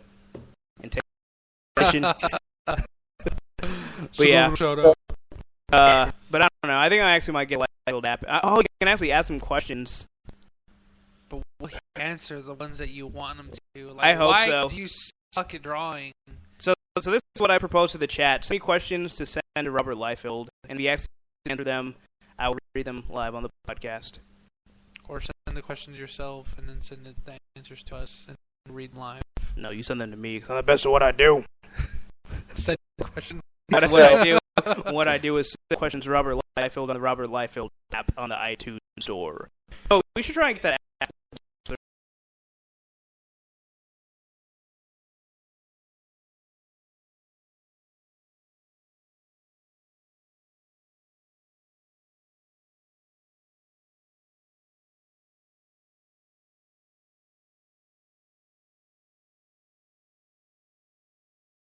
That's what I think. I always told her she's got a voice for radio. That's why we always try to get her on the podcast. She's like, nah, my voice is nasally and annoying. People don't like talk. What is neither of those things? Yeah, I know. I think she's just caught up with the baby stuff. So maybe afterwards, once we have the baby, she'll be popped out. Yeah, then she'll come back hopefully. Baby, come back. Don't you mean once it out? Yeah. So face right now. I can see it. I'm like slowing down. Like I can feel the alcohol coursing. I was trying to drink casually. I had like half of my hamburger, and now it's like hitting me. Like I'm on beer number 4. Like that's how lightweight I am. I used to drink 7 beers and it would barely affect me. Barely affect you. What's that, Luis? A couple more. We got drunk Jay. I only have one more left, and I'm halfway through my 4th one, and I don't see this ending well. Well, your first problem was only eating half of that Dan's hamburger. Yeah. I know. For shame. I've been on a diet recently, and like I don't usually eat at work, so I usually go the whole morning. Like, okay, like this morning I probably ate more than usual. Yeah. I had 2 pieces of dry toast on the way to work, and then for lunch, I put this little small, like you can hold it in the palm of your hand, like a little Tupperware thing. It's usually for my son to put like a handful of goldfish in it. Yeah. And I just put in like some jelly, some honey, some rip-off Nutella. It's called Prelinutta, and some Scudder's peanut butter. Best peanut butter I've ever had. Shout out to Carla. On this side of like farmers market peanut butter. On this side of the Mississippi. Yeah, and I just mix it all together, and I'll just scoop it with the banana. I had like 3 bananas, so that's what I had throughout the day. And then like that, the last time I ate, I think was like 11:30 this morning, and I was actually eating my hamburger during like the first 4 minutes of the podcast. In case you heard that, that was why. And just munching on some fries, and then I'm all full, and instead of getting soda, which I've been trying to cut back on, harder than you think, honestly. But I've just been drinking this beer. I was gonna stop at the store on the way home to grab a cherry Coke. Yeah, I love cherry Coke. If you ever meet me and you buy me a cherry Coke, I will love you forever. I will have your children. He'll follow you around wanting more cherry Cokes. Yes. He's like, well, that first. So that's probably not a good thing in the long run. But I was like, you know what? I got beer at home. It's my Friday. I've been on the Rec Yard 2 days straight, sweat my ass off in damn near 100-degree weather. I think I did some beers instead of soda. And beers don't feel like they don't feel as taxing on your body as soda does. So if I drink 5 beers, that's pretty much the equivalent of like a 44 ounce of soda. And after eating like half a soda of that soda, I'm usually like, I don't want the rest of this. I'm gonna drink it because I paid the whole $1.59 for it. Worth every penny. So yeah, I figured I'd just treat myself some beer. And Jesus Christ, man, I feel like I should drink more often. I don't feel like as much of a lightweight. Well, you're gonna want to totally ride that feeling. Yeah. So I feel like semi-conscious and semi loopy. So even like looking at you, like talking and then concentrating like right on you across from me is like taking everything. The Lucy effect, and it's allowing you to use 100%. I don't think that's happening, honestly. Like, I'll give you credit for giving me that much. Maybe the reverse Lucy effect, and it's shutting down all of your faculties one by one. I think it's shutting down about 5% of my brain. So I have something here for you guys. Okay. I put up in the chat the link to some of the work that Phil did at a comic shop. So you can put all the amazing work. Well, comics plug. Rogue Comics in Black Rock area of Bridgeport, Connecticut. Nice. If you're ever in the Bridgeport area, make sure to check out Rogue Comics. Shout out to Rogue Comics. We were on unofficial sponsor of Straight Out Austin. Yeah, very much unofficially. I really like that Rogue picture. Wow. That's incredible. Yeah. We know the theory with people with cold hands. Out cold. Out cold. I don't know. It's really stunning. It's just like, I don't know. It's very strong. Well, she did steal Miss Marvel's powers. That's funny. Is the Iceman picture he did for you? Yes, it is. I like it. It's really cool. I don't know. That Rogue one's just really like speaking to me. It's really good. She looks more mature than she's drawn in the comics. Yeah. They still kind of give her like that childish look, and like here she looks like a real woman. Yeah, the Storm one, he did it in about like 6 minutes. Oh wow. The Doctor Who one's kind of weird because I have a feeling like that's supposed to be David Tennant. It is. And it looks more like the guy from Unsolved Mysteries. Nice. They're not the same. No, they're not. Huh. Yeah, he did that when like I say, he did it for the daughter of the guy, my friend who owns the comic shop. Oh. And like she showed him a picture of like Doctor like 10 and 11. Mm-hmm. So he just like zoomed in on that area of the picture, and that's what he did. I think Tennant's hair is more like unruly, and he's got a really thin chin or jawline, I should say. And he gave this guy like a really square. He looks more like, to be honest, he looks more like James Garner. Yeah. Well, he said this is like the first time he was attempting to to draw anybody like that, especially from Doctor Who. So yeah, it's not bad. I mean, it's a good picture. Don't get me wrong. He's like, after I've ripped it to shreds. Yeah, it doesn't look wholly like David Tennant. Are you trying to say David Tennant's an ugly person? I am. No, he's a great person, but he made him look like James Garner. Exactly. James Garner's better. And an improvement we all can enjoy. So, Doctor Strange coming to theaters near you. Is he? Is it official? Yes, I believe so. I don't know, but I do know. It's one of those unofficial. Yeah. Because the director, he's even announced an actor for the movie, the role of Doctor Strange, but Marvel still themselves haven't said we're doing the Doctor Strange in official announcing. I've read it before the Yeah. But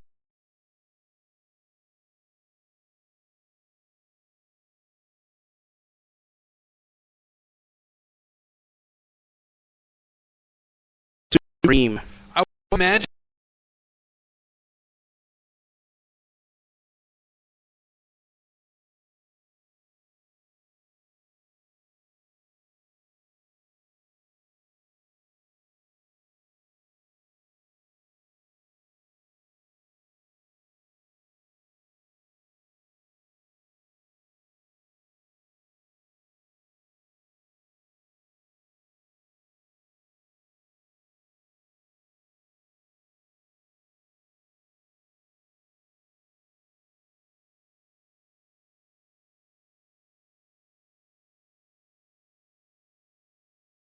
could just be like all Superman. You know how they did the origin 4 panels? You could just literally like 30 seconds of just like bam, bam, bam, bam. Here's that strange story. Now we're moving on. Yeah. I mean, I guess you could even explain it in the movie where someone's like, hey, how do you learn magic? Oh, it's a long, complicated story. I was a doctor once. Now I know magic. Don't ask me any more questions. Like something Raven would say from behind. Yeah. The whole thing about the article, though, is that to me it's still questionable because Kevin Fergalicious has already said that that their plan is to do like 1 origin and then 2 sequels every year forward, or one origin, 1 sequel, depending on how many movies are coming out. And there was a quote that said that they were going to be talking, showing his origin, in his own movie at some point. So I don't know, it's still kind of But we just have to see when Marvel actually says something about it. Yeah, that's true. It's never official until they make it official.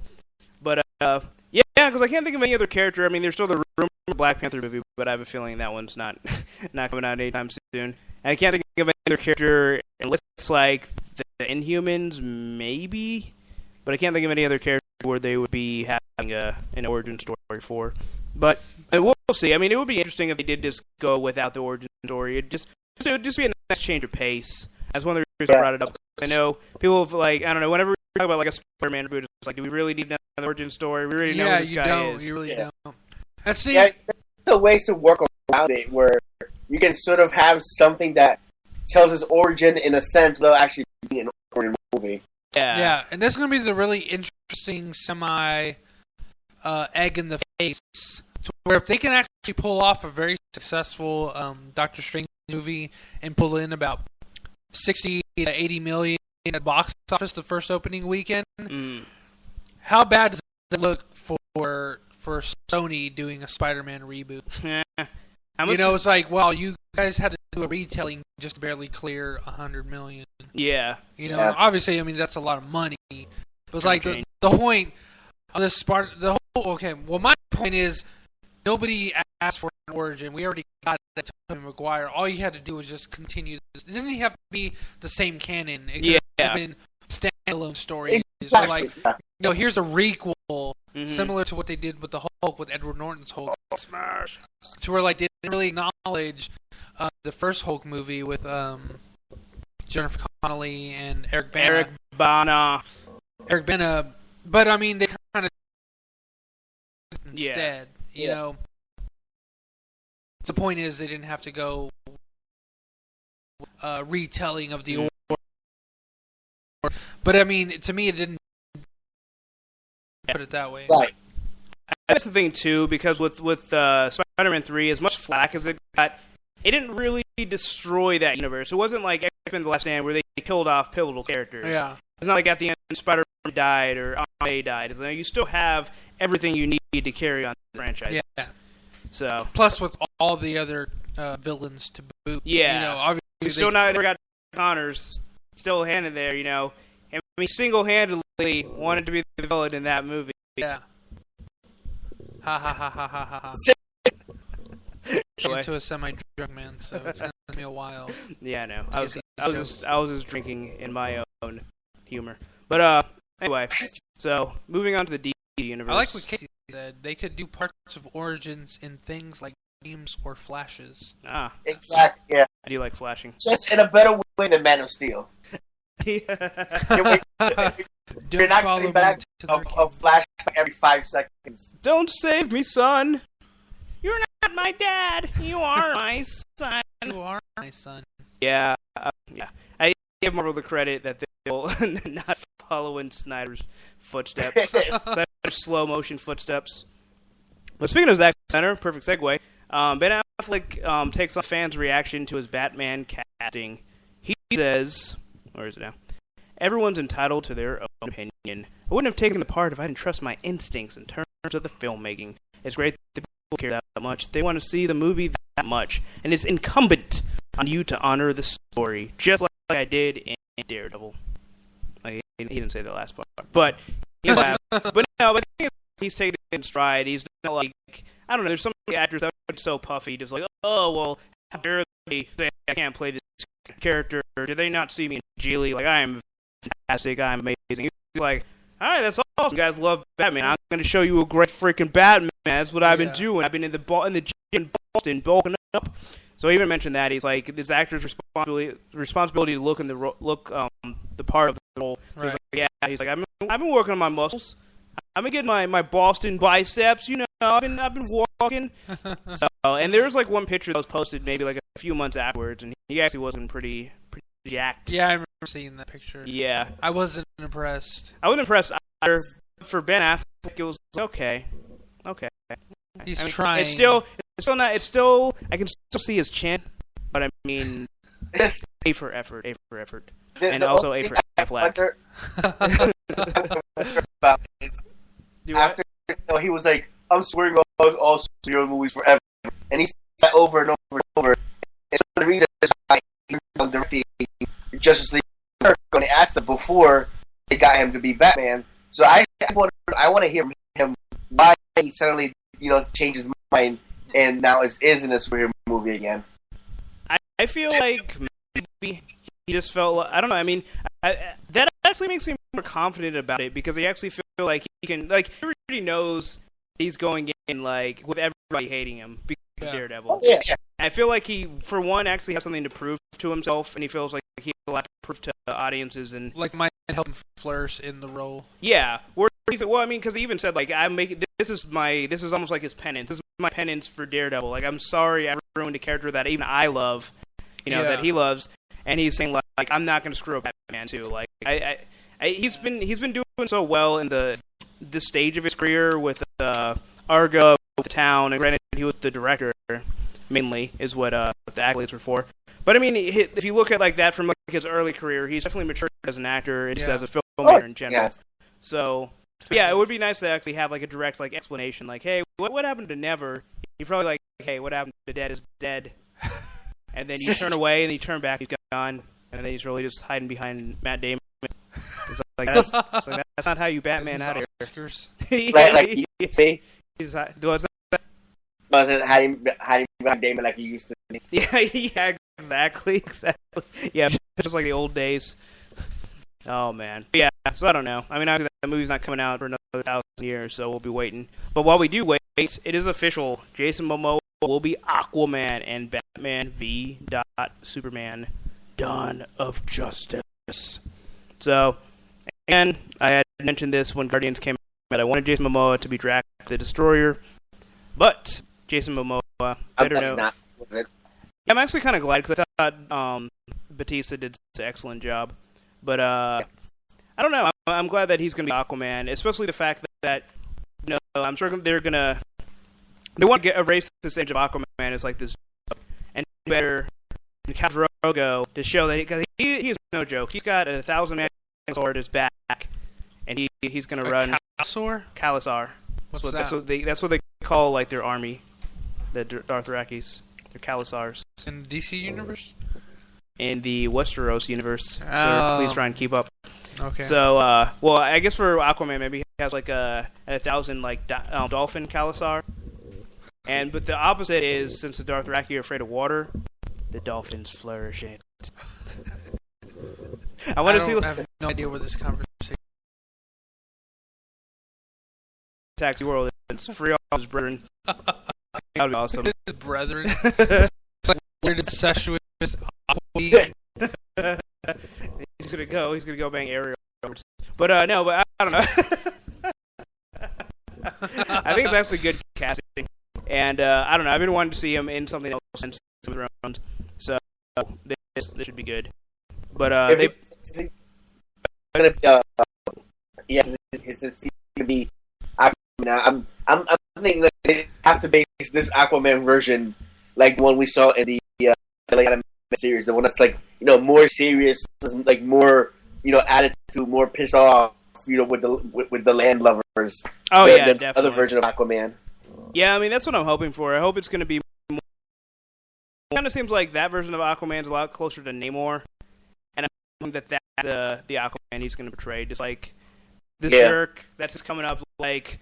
It's like, oh, I see, you're a guy in a bad suit. I, the king of Atlantis, king, the entire ocean is mine, and there's more ocean than land, so, you kind of got a bad out of me.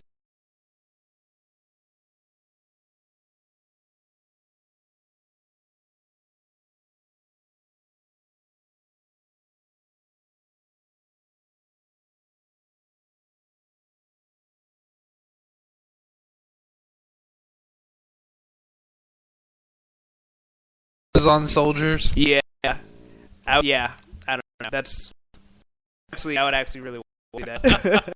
Casey says, she has to say, even though she despises Batista, he will get his Drax. Because He was excellent. Nothing goes over his head. I think I was in the same boat as Casey, and we probably jumped on like a cruise ship for Batista afterwards. But yeah, I was like, I had a lot of not hate, because after I saw the trailer, I was kind of like, okay, it doesn't seem like he's going to be the worst thing. Yeah. I don't think he's going to be like the best thing, but definitely he'll be a good thing. And then when I saw the movie, I was just like, oh my god, he's great. He's got good comedic timing, you know? He's got this really great sense of dry humor and whatever. Just a small tangent, but it was a really great film. I started feeling more confident about it when people were asking Kevin Fergalicious about it, and he was just straight up like, he auditioned for the part, he was the best for it. It wasn't just like, well, we need a big guy, we're going to pick him. So there's the fact that there's like confidence in him. And prior to T.I.'s casting, I feel like, all right, Marvel has, had a good track record with casting. With T.I., I don't know what the hell they're smoking. But, so Blood Ocean asked, beard or no beard for Aquaman? Beard. Definitely. Oh, yeah. Beard. Have you seen Jason Momoa's extravagantly, beautifully handsome beard? It needs to be in the movie. We can only hope. That's the only thing I really hope. I mean, with Aquaman, they can do whatever they want with him. Just give him that beard, and I'll be happy. The one question I do have about this is, what is his hair going to be? Because Momoa would look weird with blonde hair. Well, according to the article, they said he's going to have blonde hair. Yes. Oh, yeah. I can't wait to see that. I can't wait to see that, though. I don't know. Just the way I picture it in my mind, it seems like very odd. Yeah. Well, never mind. They were saying they said something else. I misread it. Well, I don't know, because that's the thing. He doesn't have to have blonde hair. I don't think it's that important. So, but yeah, I think he would look really weird. So hopefully they'll just keep his brown hair. Maybe they'll give him eyelashes or something, lighten it up. I don't know. Or maybe it'll be a dirty one. Probably. I'm sure he's pretty dirty already. But so apparently, Will Beal of the Gangster Squad movie and Kurt Johnstad of 300 Rise of an Empire have been hired to write Aquaman. But since they've been hired separately, so I guess they want two different scripts so they can throw the Kurt Johnston one in the trash, because Rise of the Empire was pretty terribly written. Was it bad? Okay. So it's hard to say a 300 movie is good or bad, simply because it's kind of like a certain taste. Like, if you want plot development and you want character development, you're not going to get it in a 300 movie. And if you're going to the sequel, then you're just being foolish if you're expecting any of that stuff. Yeah. But if you're expecting, gravitas and just, larger-than-life characters and awesome battles, you might... Machismo. Yeah, machismo. You might still be a little disappointed with the second 300 movie. It was entertaining enough, but it failed to capture...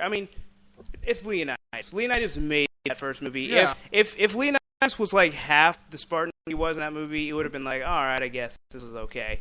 But he was so freaking awesome. So with him not being in Rise of an Empire, they had another guy. He was fairly cool. He could have hung with the Spartans. They would have let him, hang out. He couldn't actually spar with them because it would have killed him. Kind of like how kids hang out at the fire station. Yeah, exactly. But let the big boys do all the work. They would have let him fetch water for him or something. But yeah, he couldn't fill his loincloth at all. So yeah, but there were other good parts of it. I think it was Eva Green was main villain. Oh yeah, she's an incredible actress. She was awesome. Yeah. Yeah, she was probably where Leonidas made the first movie, she made the second movie. Yeah. But I still felt overall, I wish they would have done it. What I wish they would have done instead, because the Rise of an Empire is pretty much from the perspective of the Greeks or whatever, and the whole time they're just waiting for the Spartans. We need to hold the line until the Spartans get here. When the Spartans get here, we'll be okay. Have the Spartans gotten here yet? Are they the Athenians? Yeah, the Athenians. Okay. I think whoever they are, I don't know. But literally the Spartans show up at the very end. Cersei Lannister is we're here, and then they kill a few people, and then it's roll credits. It's what? What did the whole movie to see the Spartans, and they just made a cameo appearance in their own movie? So that also disappointed me. Yeah. But I wish they would have done it from the perspective of the Persians. That would have been cool. Yeah. And they would have been this is why we're coming to conquer them, because we have a lot of gold on our face, and it's heavy. your land to store it at. So yeah, but yeah, as far as like it being a good script, it was pretty garbage. I probably could have written that like in a weekend. So they're picking this guy to write Aquaman does not fill me with confidence. Go ahead, Luis. I was never interested in seeing the sequel. It's just when I saw the trailer, I'm like, I don't care. Yeah, you didn't miss anything. You didn't miss nothing, bub. Yeah, it was pretty lackluster. I mean, it was like there were parts that were good just because they were unintentionally funny. Yeah. Like, there was a part at the very end. Spoilers for those who care. But there's a part at the end where there's like the final naval battle. And then he goes to like his commander. He's like, "Did you make the preparations to the ship?" He's like, "Yes, I did." And then you see like the middle of the battle. And keep in mind, so they're on boats in the water, and you just see him just like jump from the side screen on a horse. And he's riding around on the horse on top of the boats, just like chopping people, hopping the horse from boat to boat. And it's just like, they just jumped the shark at that point. It's just like, okay, any relation to physics or even remotely related to reality is gone. But it's just fun. Like, at that point, you're like, all right, I don't give a shit. Like, whatever. This is just entertainment at this point. Give me your best shot. Yeah, like at that point, you don't even care. You're 13 years old again. You're like, yeah, that horse could do that. Yeah, and it's just hilarious. It's the best scene in the whole movie because it's like literally like you're at this crossroads where you're like either the movie you're done. You're like half the people probably just wanted to walk out because like this is retarded, or you're just like, okay. You've touched a spot in me, and I enjoy this. You got the Clash of the Titans part of me down to the T. I will stay and finish the rest. It's like any film elitism is just like floats away. You're like, no, I'm just a kid again. I'm just having fun. So you just get that switch and turn your brain off. Yeah, pretty much. Yeah, just. So I don't know. It can be fun in that regard. But yeah, if you're looking for something spectacular or even good, then I'll stay far away from it. Go ahead, Luis. I was like, just look away. Yeah, exactly. Just shield your eyes. But if you have $1 to kill at Redbox, that's what I was thinking. Yes. Okay, so it's worth that. That's worth your 100 pennies, definitely. Okay. Yeah. Okay. I mean, if anything, just to see the horse jumping on stuff. And and there's another scene because like Eva Green's awesome. So there's a part where she's like, her army keeps losing because this Athenian guy's kicking their ass, and she's having this guy like give her reports like how many men did we lose? It's like we lost 100 men in 3 ships, and they're putting shackles on him, and he's on the boat, and they're about to throw him overboard. So she's making him give like his last report before they freaking just execute him, and it's just like her poise and all that and that. And then there's a scene where like so she's like this really like domineering chick, and so she's trying to find like so she kills this guy. She's like, is there any man that's willing or that's worthy to stand at my side? She just wants like a real dude. Like these guys are like not doing it for her. Yeah. And so when meets like the main Athenian dude's like, yeah, this is the real man I've been looking for. Yeah. So she like seduces them. They're like fucking or whatever. And it's just like this like weird like sex power play. So he like has her bent over and he's having sex with her and she's like, nah, we're doing this where I'm in control. So she's writing him. It's just ridiculous. Then at the very end, she's like, so you'll join me? He's just like, no. So she just shows him off. Just like we're done here, and it just ends all abruptly. I don't know. It's like that scene in the horror scene are the best ones, and the killing for no reason. So yeah, I don't know if anybody has seen that movie and just wants more Eva Green. I highly recommend watching Penny Dreadful. Oh yeah, it's a Showtime series. Season 1 just ended. I think season 2 is not going to start until next year. So you have plenty of buffer time to catch up and find it on the internet or wait till it comes out on DVD in a couple of months. Penny Dreadful is definitely a show if you want, especially if you like the very hunky Josh Hartnett. Oh, yeah. Great movie. If you love the very enthralling Timothy Dalton, oh my god, check the series out. Was that the guy that played Bond? Yeah. Yeah. I know he's still alive. The one that's in as well? I think he was in You Only Live Twice and The Living Daylights. He was only Bond for 2 films. Yeah. Well, 2 more than me. So props. Yeah, isn't Green the one in Sin 2? Huh? Isn't Eva Green also the one in Sin 2? She's in with the Daniel Craig James Bond movie. I think it was the first one, Casino Royale. Oh yeah, she's the one that got dipped in oil. Never mind, that was in Quantum of Solace. She's the one that drowned. Oh. But she's she's the villain. Olga Sin City Kurylenko 2? Yeah. was the Bond girl from Quantum of Oh, okay. The one you Solace. think should play Storm. Yeah. She's gorgeous, dude. Come on. I'm not denying that she's gorgeous. He does not fit Storm at all. Yeah, she's Storm. No. Anyway, so Definitely. Guillermo del Toro claims that Justice League Dark is still happening. What does he know? That guy drops out like out of every film that isn't Hellboy. He did. Well, I thought they were going to make a Hellboy 3, and I think he dropped out of that. Yeah. Oh, did he? Well, why don't get I made? wouldn't be surprised. He made a game studio so he could make some games, and then the studio went under 2 years later. Didn't even try to make video game. Like, I don't even know what they're doing for 2 years. Collecting paychecks for all I know. But they don't exist. How long did it take him to work on The Hobbit before nothing came of it? And Peter Jackson was like, well, okay, I guess I'll make it instead. And 6 months later, 6 months, mind you, after like 2 or 3 years of waiting for Guillermo del Toro to do something with this fucking film series, and in 6 months, Peter Jackson's just like, yeah, here's a trailer.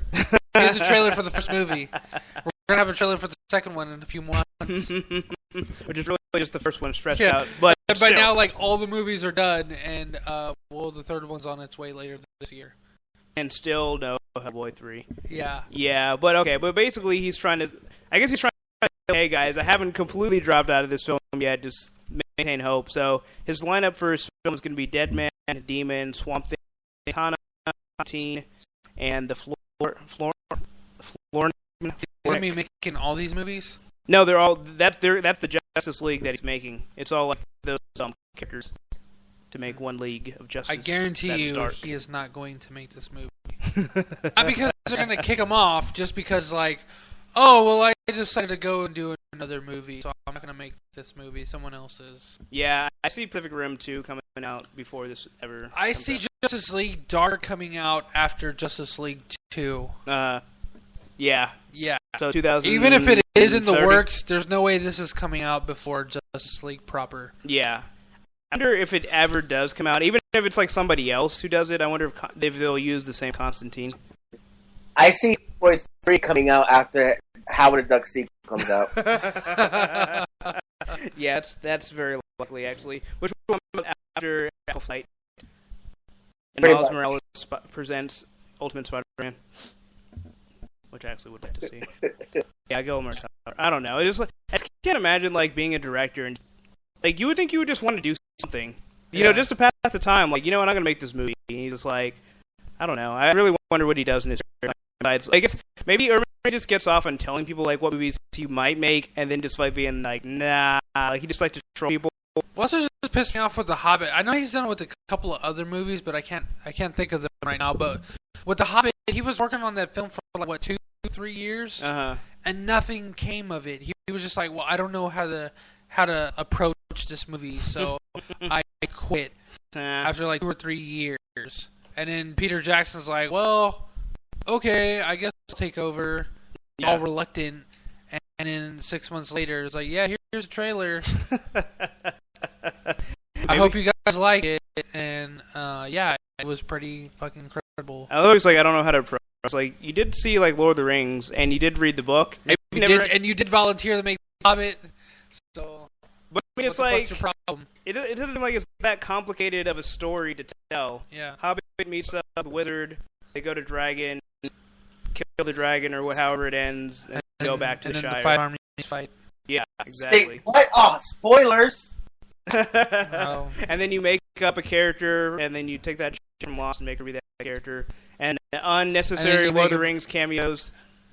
And then you bring back another made-up character who's psychic. Kate Blanchett's character is completely made up. Yeah. Galadriel. Oh, the one that just like, cried or whatever.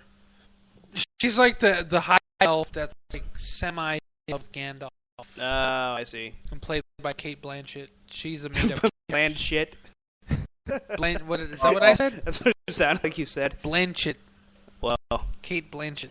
well, whatever it is. She's a made-up character to be like, well, at least in the Hobbit movies, that's the only part where it's evident where they're kind of like, oh, I guess there might be some like love thing between them, like this unspoken love.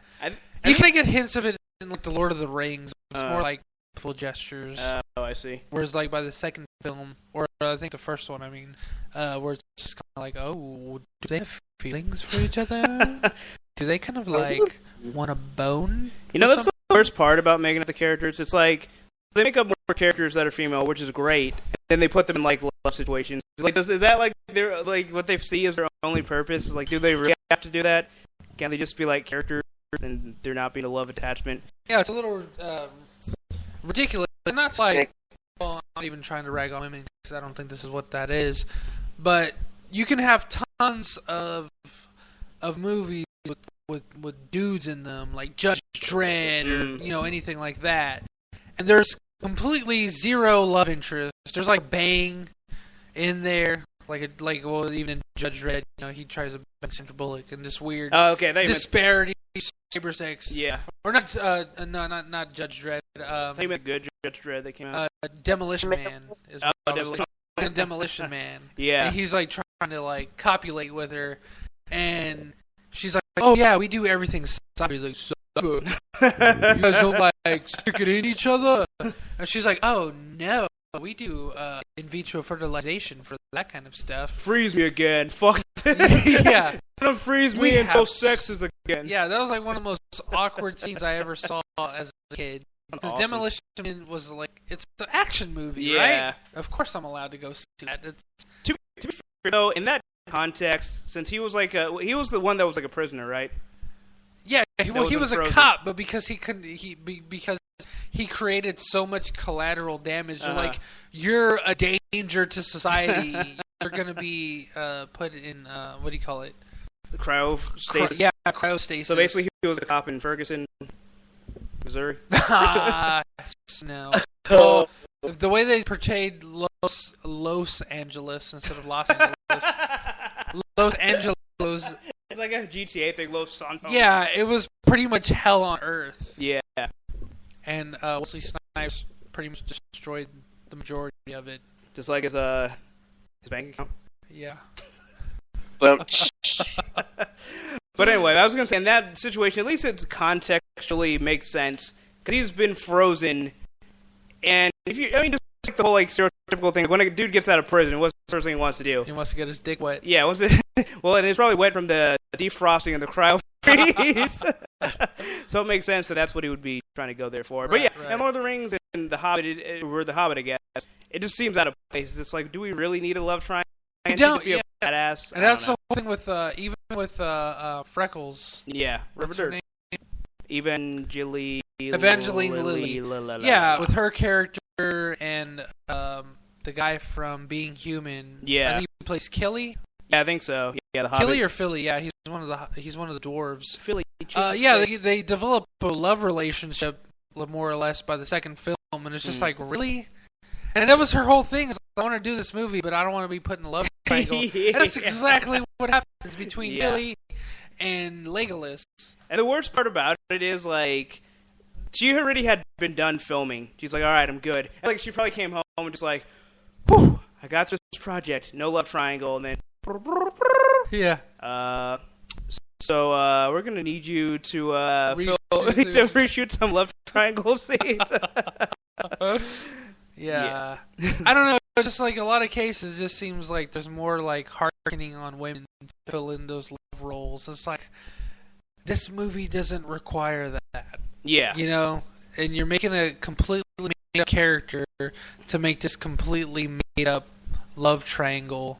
And it's like, it's not necessary. You just have her be a badass. Yeah. Or just not have created her at all. Because why else would you create her other than just being like Legolas 2? I don't know. I thought she was a cool character. It added more action to the movie. I guess, like, for me, it's just like, it would have been cool to stop there and not shoehorn in the love I think triangle. at the very least, there should just been some like fun, playful flirting, and that's it. And, you know, just make it like cocky and fun.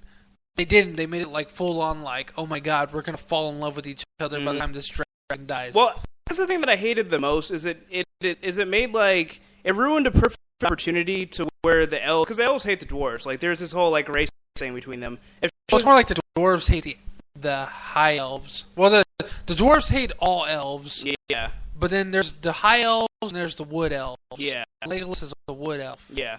And that's the elves. Yeah, and he's got wood for material.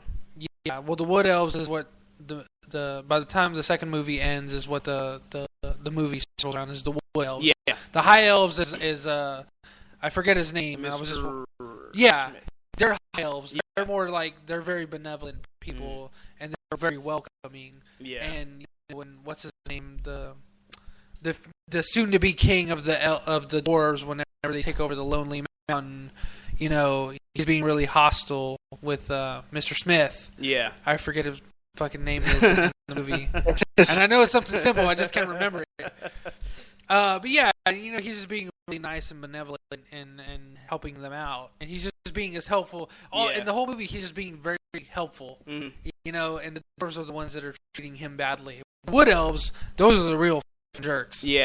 If you're familiar with World of Warcraft, it's kind of like akin to the Night Elves. Oh, okay. And that there's the High Elves, which are like on the Alliance side, and then there's the Night Elves, which are on the Horde side. They're kind of like the evil versions, but they're more or less like the same. Yeah. But at least in Lord of the Rings, the Wood Elves, at least the King of the Wood Elves, he's a fucking pretentious little shithead. Yeah, he was a dick. Well, I guess my point was like, there's an opportunity to where it can be like, well, she actually genuinely just cares about him, like as a person. It's just like we don't have to be dicks to each other, and then it's just like, oh, I want to help him because I fall madly in love with him after knowing him for like 3 seconds. Right. Like I thought it would have been more powerful, where it's just like, no, it doesn't matter that they're not elves. That point where like she was about to break them out of jail. Yeah.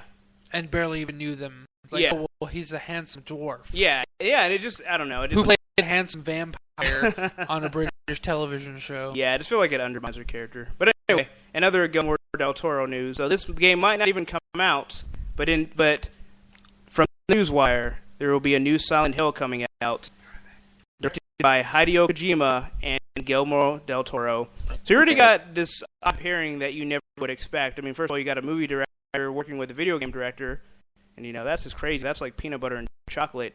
And then on top of that, you got Norman Reedus doing motion cap, a la Ellen Page and Beyond Two Souls. So I got really excited for this. Just being a huge fan of the Metal Gear Solid series. So for me, like, wherever Hideo Kojima goes, that's where I go. And I guess the fact that we at least have him signed on, even if Guillermo del Toro drops out, we'll still have a movie. So I'm pretty damn excited. So I don't know if you're a fan of Metal Gear Solid or The Walking Dead, Luis. I'm a huge fan of both. Oh, are you? So how do you feel about this? I'm excited. I am also frightened at the same time because it's Silent Hill. So to have Guillermo del Toro and Kojima do Silent Hill, I am pretty sure I'm going to crap my pants. You're going to want to totally ride that feeling. But you know what's funny? It's because I've never played a Silent Hill game before. I played the demo on PlayStation or something. But I've never been a huge fan of it until I saw this, and now, yes, I absolutely want to play this game. So, I don't know. They did a really good job of, branching out to where people that normally didn't have an interest in Silent Hill, or maybe even curious ever wanted to actually do it. It's like, because you're reaching through movies, so a lot of people that are fans of Guillermo del Toro want to play it because he's there. There's a huge following for Solid, so people that love Hideo Kojima, they're going to play it. And then there's obviously the huge, just love fest with Norman Reedus. So no matter how you slice it, it's like there's appeal anywhere. So I definitely want to play this game. And Norman Reedus also, he had a small role in, I think, Iron Man Rise of Titan 4, and that was the best part of the movie. And he was there for like 5 minutes, pretty much. Yeah. Well, I have my own little gripes with that movie, but I don't think it was all that great. It wasn't all that great. I've never played terrible games. I've seen the movies. I've enjoyed the movies. I never played the games. I'm like too scared to play them. Because anything like that, I get too scared. Like I'm surprised I'm not Dead Space, through all the games, because those type of games, it's a different experience when it's actually you playing them, because it's almost like you're in that world. Mm-hmm.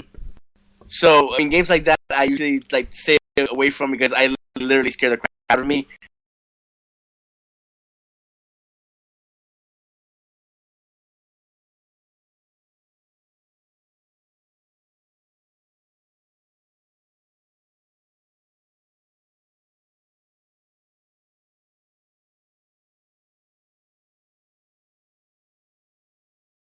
What else have we seen? I guess the playthrough demo. It's terrifying. I haven't seen it yet. In this link, which I'll link to the chat. But I don't know. I'm into similar. I've never really played a lot of horror games. I played the first and second Resident Evil, and I don't know. Yeah, those games. Well, I played almost all the Resident Evil. They're a little different than when it comes to like Fatal Frame or Silent Hill. Yeah, because it's almost like it has like action parts and survival. So it's not completely the same, but they are very similar. In types of genre and all that. Yeah, definitely. It's just like the first came out. Yeah. When it comes to like Silent Hill and all that, I've never finished it. Or Silent Hill I never played. Frame I finished. This Silent Hill, because it's Kojima and Norman Reedus, like, all right, you guys, you got me. I'm gonna give this a shot. Yeah, most definitely. Yeah, I'm definitely in that boat. Like, I'm excited. There haven't been any games that have been announced that have gotten me really excited, with the exception of The Division. Mainly because I've become a big Ubisoft fan, but I don't know. This one got me by the Del Toros. So I don't know. I don't know if you had anything to say, Agamemnon. I've never played any Silent Hill. I'm kind of in the same boat as Louis, so I don't plan on playing this. I guess I'm not too huge on horror games. The last horror game, if you can even classify it as such, that I ever played, and might have also been the first one I ever played, was The Walking Dead. I know how much you enjoyed that game. Yeah, and it was still a great game. I just didn't like that it restricted the choices, because it seemed like we're just going to give you one of two choices, and they're both equally bad. You just get to pick which bad choice you want to make. Yeah. And that's pretty much that's how I felt it was. So in that sense, I don't think it was inherently great. It was still really good storytelling, which still feels something that is quite rare in the video game medium. But overall, I just didn't really care for that game.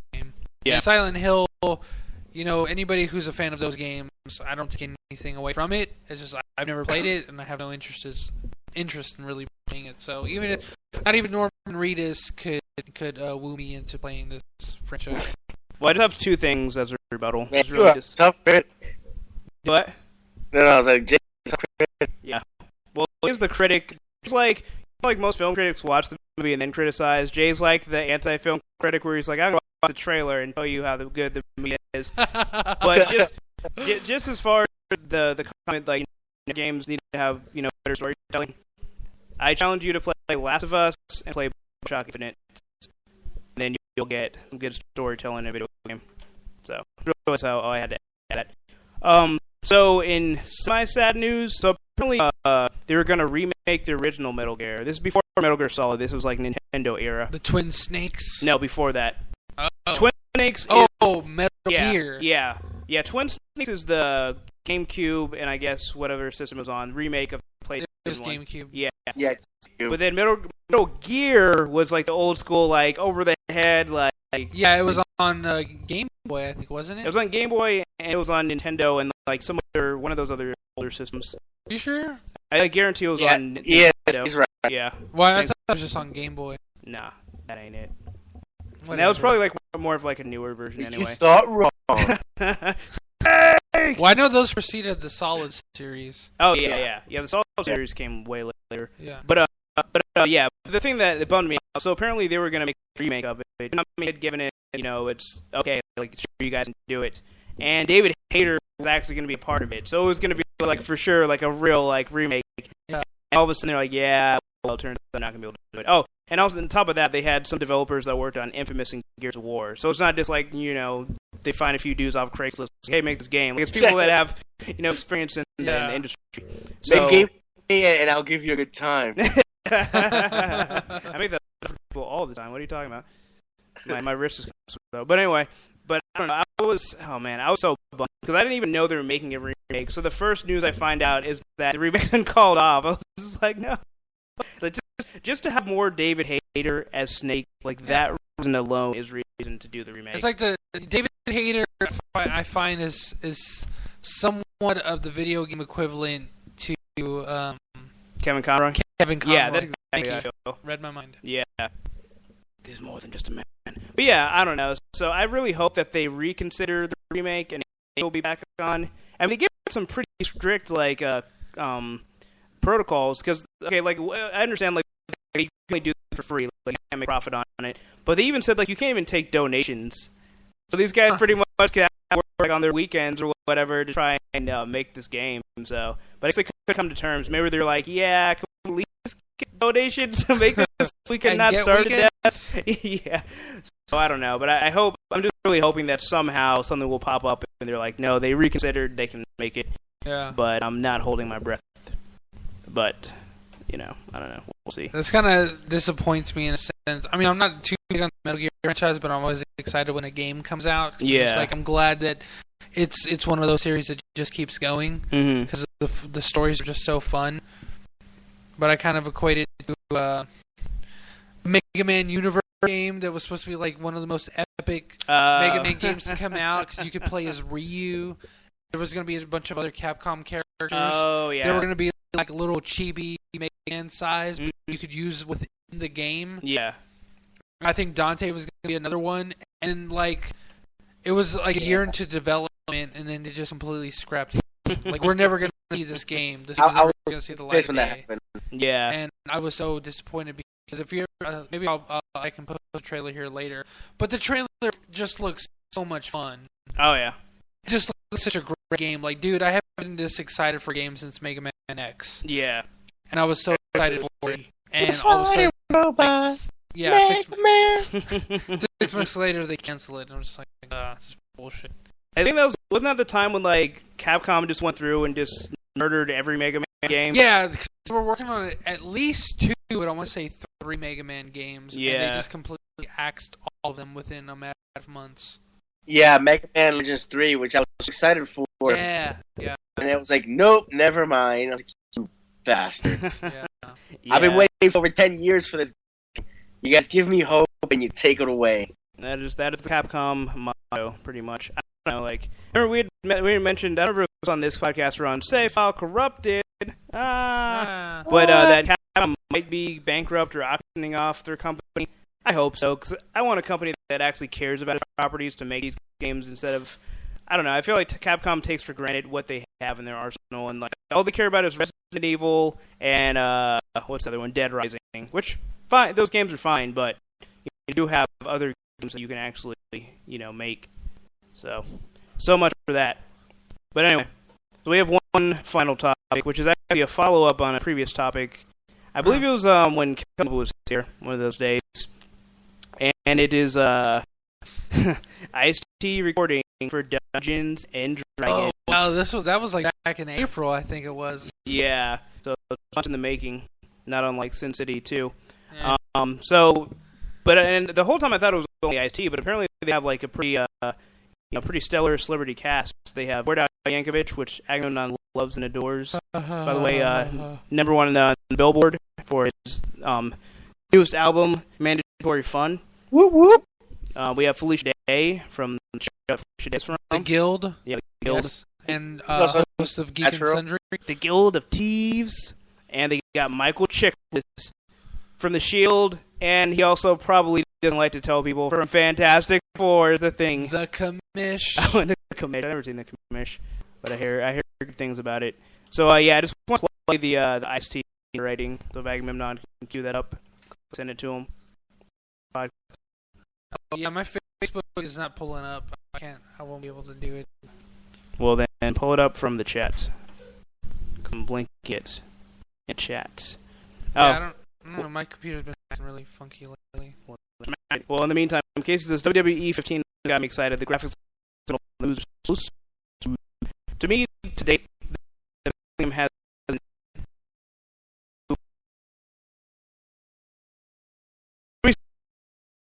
say that. So that's why I love that game. It's just oh wow, picture of the graphics. They feel really good. But no, it's the best grappling system. I wish that they implemented more wrestling games. Because it's the way they are now with that grappling system update, it'd be phenomenal. The audio. So I'm telling you, this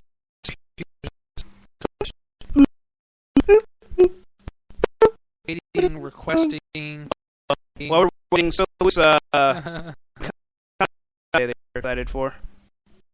We go 8. Oh, nice. Oh, small. I'm every. No way. Yeah. Miss Marvel coming out. I'm excited for Multiverse. Grant Morrison starts this week. Oh, nice. Or he scores all, other 51. It's going to be exciting. So he's still waiting for the season? Yes. Huh. Oh, okay. But they heard him back. Okay. But it didn't get approved until 2009. Okay, gotcha. It's interesting. I don't know. Because I guess those were mainly though that he was unhappy with DC, and that's why he killed Damian Wayne. That's most likely true. I get paychecks, but I'm killing Batman's son. And Well, that's basically one of those situations where, if you talk about mom, she's like, I brought this rocket. Pretty much, yeah. That's what he brought Damien in the universe. Like, I brought him. I'm him off too.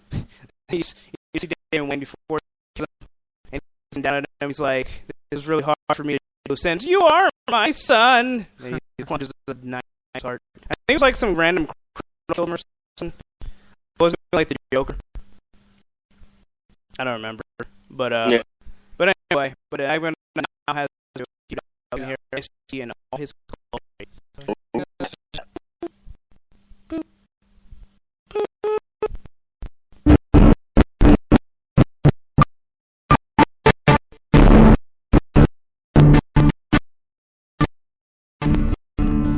My brother and I had all okay. So I was like, wait a second. He's really, that's why I picked him, because he can make on the little audible thing. Okay. And then his is second, right after the world famous Word Out Yankovic, 30 years in the making. I'm proud. Here it is. Trust that intelligent beings are stealthy and stones. They want really the orcs sound against stones and turn them to the south. A short while later, drifts crawled out to high cropping of stone. But he understood then, just that he grew even more confused. For there below him, along the trail, a group of orcs hard work in building a wall of stones. Keith and Vendel remarked, creeping inside him. The pair watched several orcs came up the trail from the south, carrying rocks. Need a better look, Vendel remarked. The sun is setting, said Drist, pulling himself up and starting back east and the next side. Had less than a half hour of daylight remaining, but in that time they found much more than they had anticipated. When he said, Pegasi moves nimbly and reached for heat. Pegasi did it right by on the orcs, and then the CSI had come to identify the corpse. Player. I don't know. Like I've been waiting forever to finally hear like what it sounded like. And you hear the discomfort in his voice. Like he was like after every pause, he was reading thoughts like, "What am I talking about?" Yeah. I don't know. I've been listening to knowing what he's talking about. I still must be lost. The contents of what he was saying. Those orcs, they're Pegasi and they move quite nimbly. So I recommend anyone check like all the stuff there. They're just pretty funny. I don't know. It's just like if you're aware of Ice-T and his career, it's just fun to think of him reading that stuff. And it's for the fact that, because it'd be one thing if he was really into, fantasy stuff in his personal life, but he isn't. Like, the whole reason why this became a story is on his podcast. He was like, I had no idea what I was talking about. Like I was confused. I had to look up how to pronounce all these words. So just him completely out of his comfort zone just amuses me because I'm that type of person. So yeah, so you can check it out on audible.com. It is that's really the name. The Legend of Drizzt. So I don't know if that's Drizzt. Drizzt. It's Drizzt. Yeah, they should put a hyphen so it's Drizzt, narrated by Ice-T. Yeah. I mean, come on, the marketing does itself. Yeah. So I'm just going to call it Drizzt because it makes sense to me. It's hard when your professional background is just being a pimp and rapper. Hey, an actor. Well, Law and Order.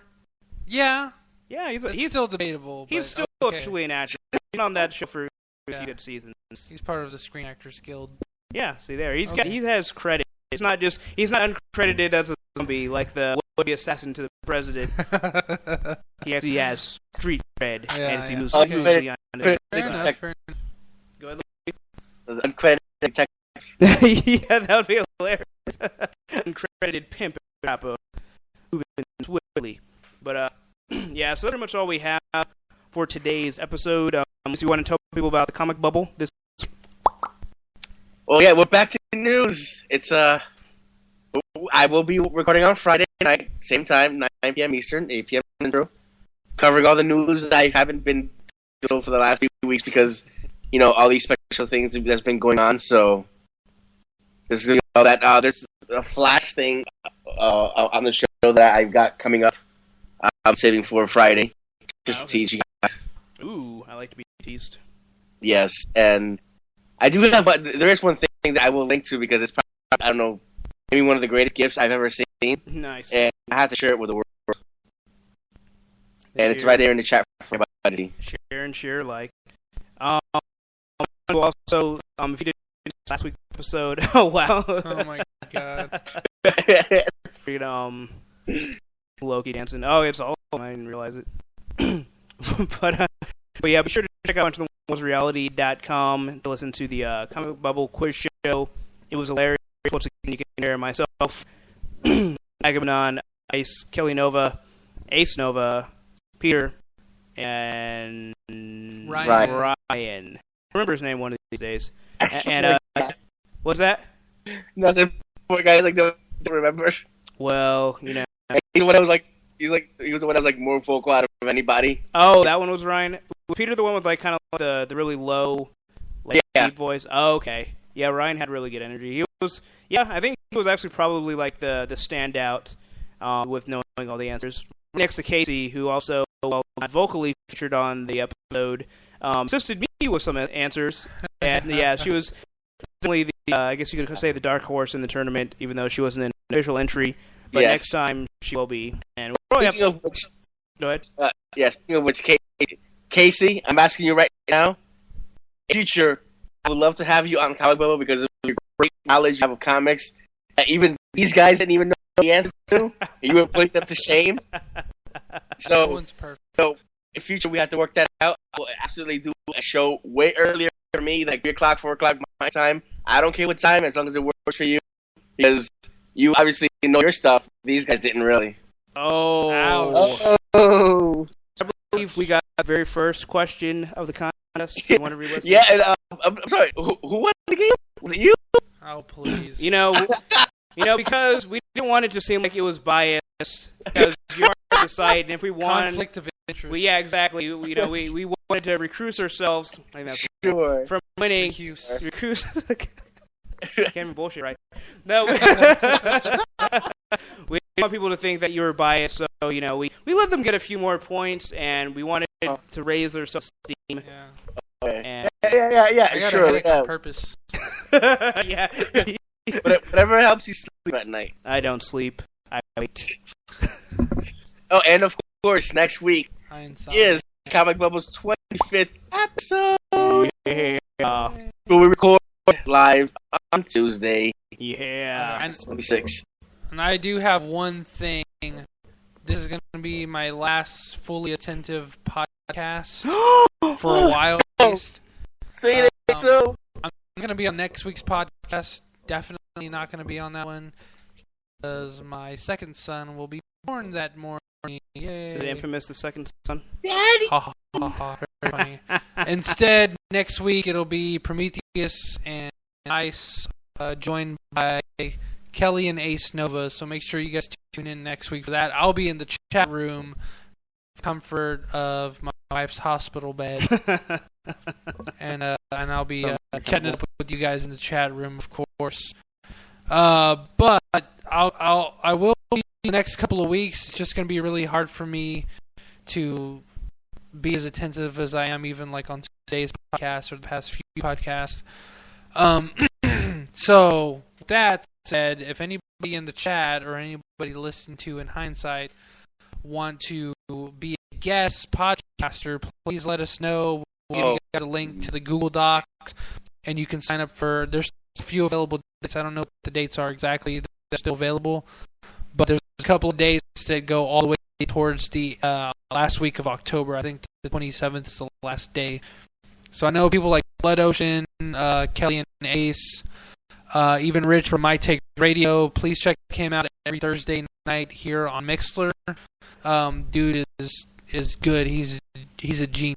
If you like what we do, you will love what Rich does. And especially for someone like Casey who loves wrestling, like the first hour is nothing but wrestling talk for the week. You know, and he gets really, really into. He's like the Ariel Helwani of pro wrestling. You know, he just gets all up into it. So definitely go to if you can look it up on the search My Take Radio on Mixlr. Yeah, you can just go to mytakeradio.com. Yeah, and whenever it's live, the top left-hand corner, I think it says listen to My Take Radio live. Yeah. You just click there, and there's a variety of ways to listen. But yeah, he's excellent. Like, he's one of those people, like when he does interviews, I'm like, I want to do interviews that good. Yeah, he's an incredible guy. He's someone that we aspire to be like. Definitely one of our influences in the podcasting medium. So definitely check him out. But he's actually he's going to be guest hosting for a couple of at least 2 episodes so far. So there's still dates available. So if anybody wants to join, Blood Ocean I know is another one that's going to be joining us as guest host. So anybody else in the chat, don't be scared. Don't be scared, homies. I'll still be here after next week, but I'm just going to be controlling the audio. I'm not going to really be able to sit down so much depending on how my new child adapts to our household and the loudness that we tend to create. So, yes, anybody that wants to guest podcast with Ice and Prometheus, please hit us up. Please let us know. Hit us up on Facebook. You can find me on Facebook, Amaro J. And you can find Prometheus on there as well. Or just send a message to our Pit War Facebook page. And if you haven't joined the group yet, please join the Punching the Walls of Reality group. Yeah, I'll post a link. I'm posting the Facebook page link, and I'll post the group link. Yeah, I pretty much made it so, you know, being an easier way for us to communicate, because obviously I post stuff from the actual Facebook group. I want you to pay them money to reach almost nobody. Yeah. This makes it easier, so I'm going to start posting more articles and content. So, you know, we can kind of grow as a community, and, you know, for those of you that are fiending for, you know, wanting to know the craziness, say, you have to wait an entire week. You have all this access. You got 24 hours. I'm using that on my computer all the time, but it's there. It's there for you. We do it for you guys. So go wild with it. Whatever crazy news. It doesn't even have to be something we cover on the podcast, but you know, start a discussion, make a friend, because a friend can one day be a friend. And that's really what this is. We're just trying to connect with the guys, with you guys and girls who listen every week. Guys. And I don't know, you guys are just great. So that's all I gotta say. You guys are incredible. You're so good to us. And the group right now for the time being is the least we can do. And all we want is for you guys to grow this camaraderie and make it something more meaningful than it already is. So the Novas are on 4 days after my birthday. Oh, your birthday's coming up. My birthday's actually September 5th. But if I'm not here, happy birthday to Casey Sarah Elizabeth Wright. Yeah, happy birthday, that is. Oh, Jacob just asked to join. I don't know if he's the Neos whatever dude in the chat, but if he is, I thought I invited. If he is, that's a mystery. Yeah, right. I thought I invited him. If I didn't, I apologize, and I blame Mark Zuckerberg for not having a very user-friendly interface. Funny side story. We were at Dan's just an hour before the podcast getting some burgers, and I saw a really tall guy and a really short, light red-headed girl come in, and I went over to Habiki. He's like, "They're like a bizarro version of Jacob and Rachel, aren't they? They're like this weird bizarro version of them." And she's like, "Yeah, I know." It's like they just don't look like they look like so unreal. They're like somebody warped the way Jacob and Rachel looked. Like that's what the people would be. So we do know it is him. I wish I had identity revealed. Yeah, I wish I had a picture of them because it just look crazy. Because like in a sense, they look nothing like Jacob and Rachel. They had like features. Like the guy was pretty tall. I don't think he was as tall as Jacob because Jacob was just like Jack and the Beanstalk tall. Like I could never like jump up and reach him. He's just like ungodly tall. But he had like a beard and glasses. And then the other girl was like short, redhead, similar in physique to Rachel. So it'd be like they're like their silhouette version. But if you actually look at features, it's like nah. Yeah, they're completely different looking. But as far as like height wise and stuff, and then just like generalized features, they were like, oh my god, that's a bizarro version. Like a bizarre, less successful looking version of them.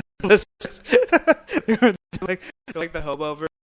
Yeah. It's like, well, they're gonna go on to do great things. Yeah, because the guy's like tall and he was like wearing shorts, and he looked like he didn't really give a fuck. I bet you that's what Jacob would look like if he didn't want to be successful in life. Nice. Casey's her birthday is October 2nd, and she'll be 18. So happy early birthday to Casey. All right. So yeah, happy birthday. Hope you'll get something really good, like a podcast. Oh, I think that's the best gift you can get. I just got some breaking bad news. What's that? Don Paulo, the voice announcer for Saturday Night Live, just passed away. That's the guy that says, live from New York, it's Saturday night. Well, no, that the cast members say that. What does he do? But he's the one that introduced like the cast. So, like, like here's like Jason Fake. Oh, okay. Yeah. Oh, that sucks. He just passed away. He was I want to say 82. He was born in 1918. Okay. Yeah. Damn. So, 18? No, more than 90. Serves He's him like, right. Didn't know when the Model T came out or something? Yeah, it was 92. Let me see. The Model T came out in... Come on, Internet. Look up the Model A. Okay, never mind. 1908. So he was born 10 years after the Model T came out. How about the Model A? The Model A? Yeah. I don't know. I didn't click on that. Do no one care about the Model A? The Model A came out in 1903. Plenty people care. About the Model A. Let's go and well, apparently 96 years old. 1,700 people cared about the Model A because that's how many were produced. It was a 2-seat roundabout. Rear entry, 4 seats. Something or other. To be fair, vehicles weren't like the rage, but it was still all about horses. Yeah. Until roads were built. And now all about horsepower. How ironic. With that. You're welcome, Katie. And with that, this is Prometheus. This is Agamemnon. This is Ice. And this has been Straight Outta Austin. Thank you, everybody, for joining us. Once again, go to punchingthereality.com. And join us on twitter.com/PTWR/TheJAgamemnon and /Prometheus_Pit War. Right? No, it's just Prometheus Pit War. Prometheus PTWR. Yeah. I believe Ice has them too. At Agent Luis. Agent 00 Ice. 96. Alright, guys. Well, thank you again for joining us, and we'll see you. Well, I'll see you guys in the chat. Prometheus and Ice and the Nose. We'll see you next week. I'll see you in Sturgis. Good night. Good ice. See you all dreams.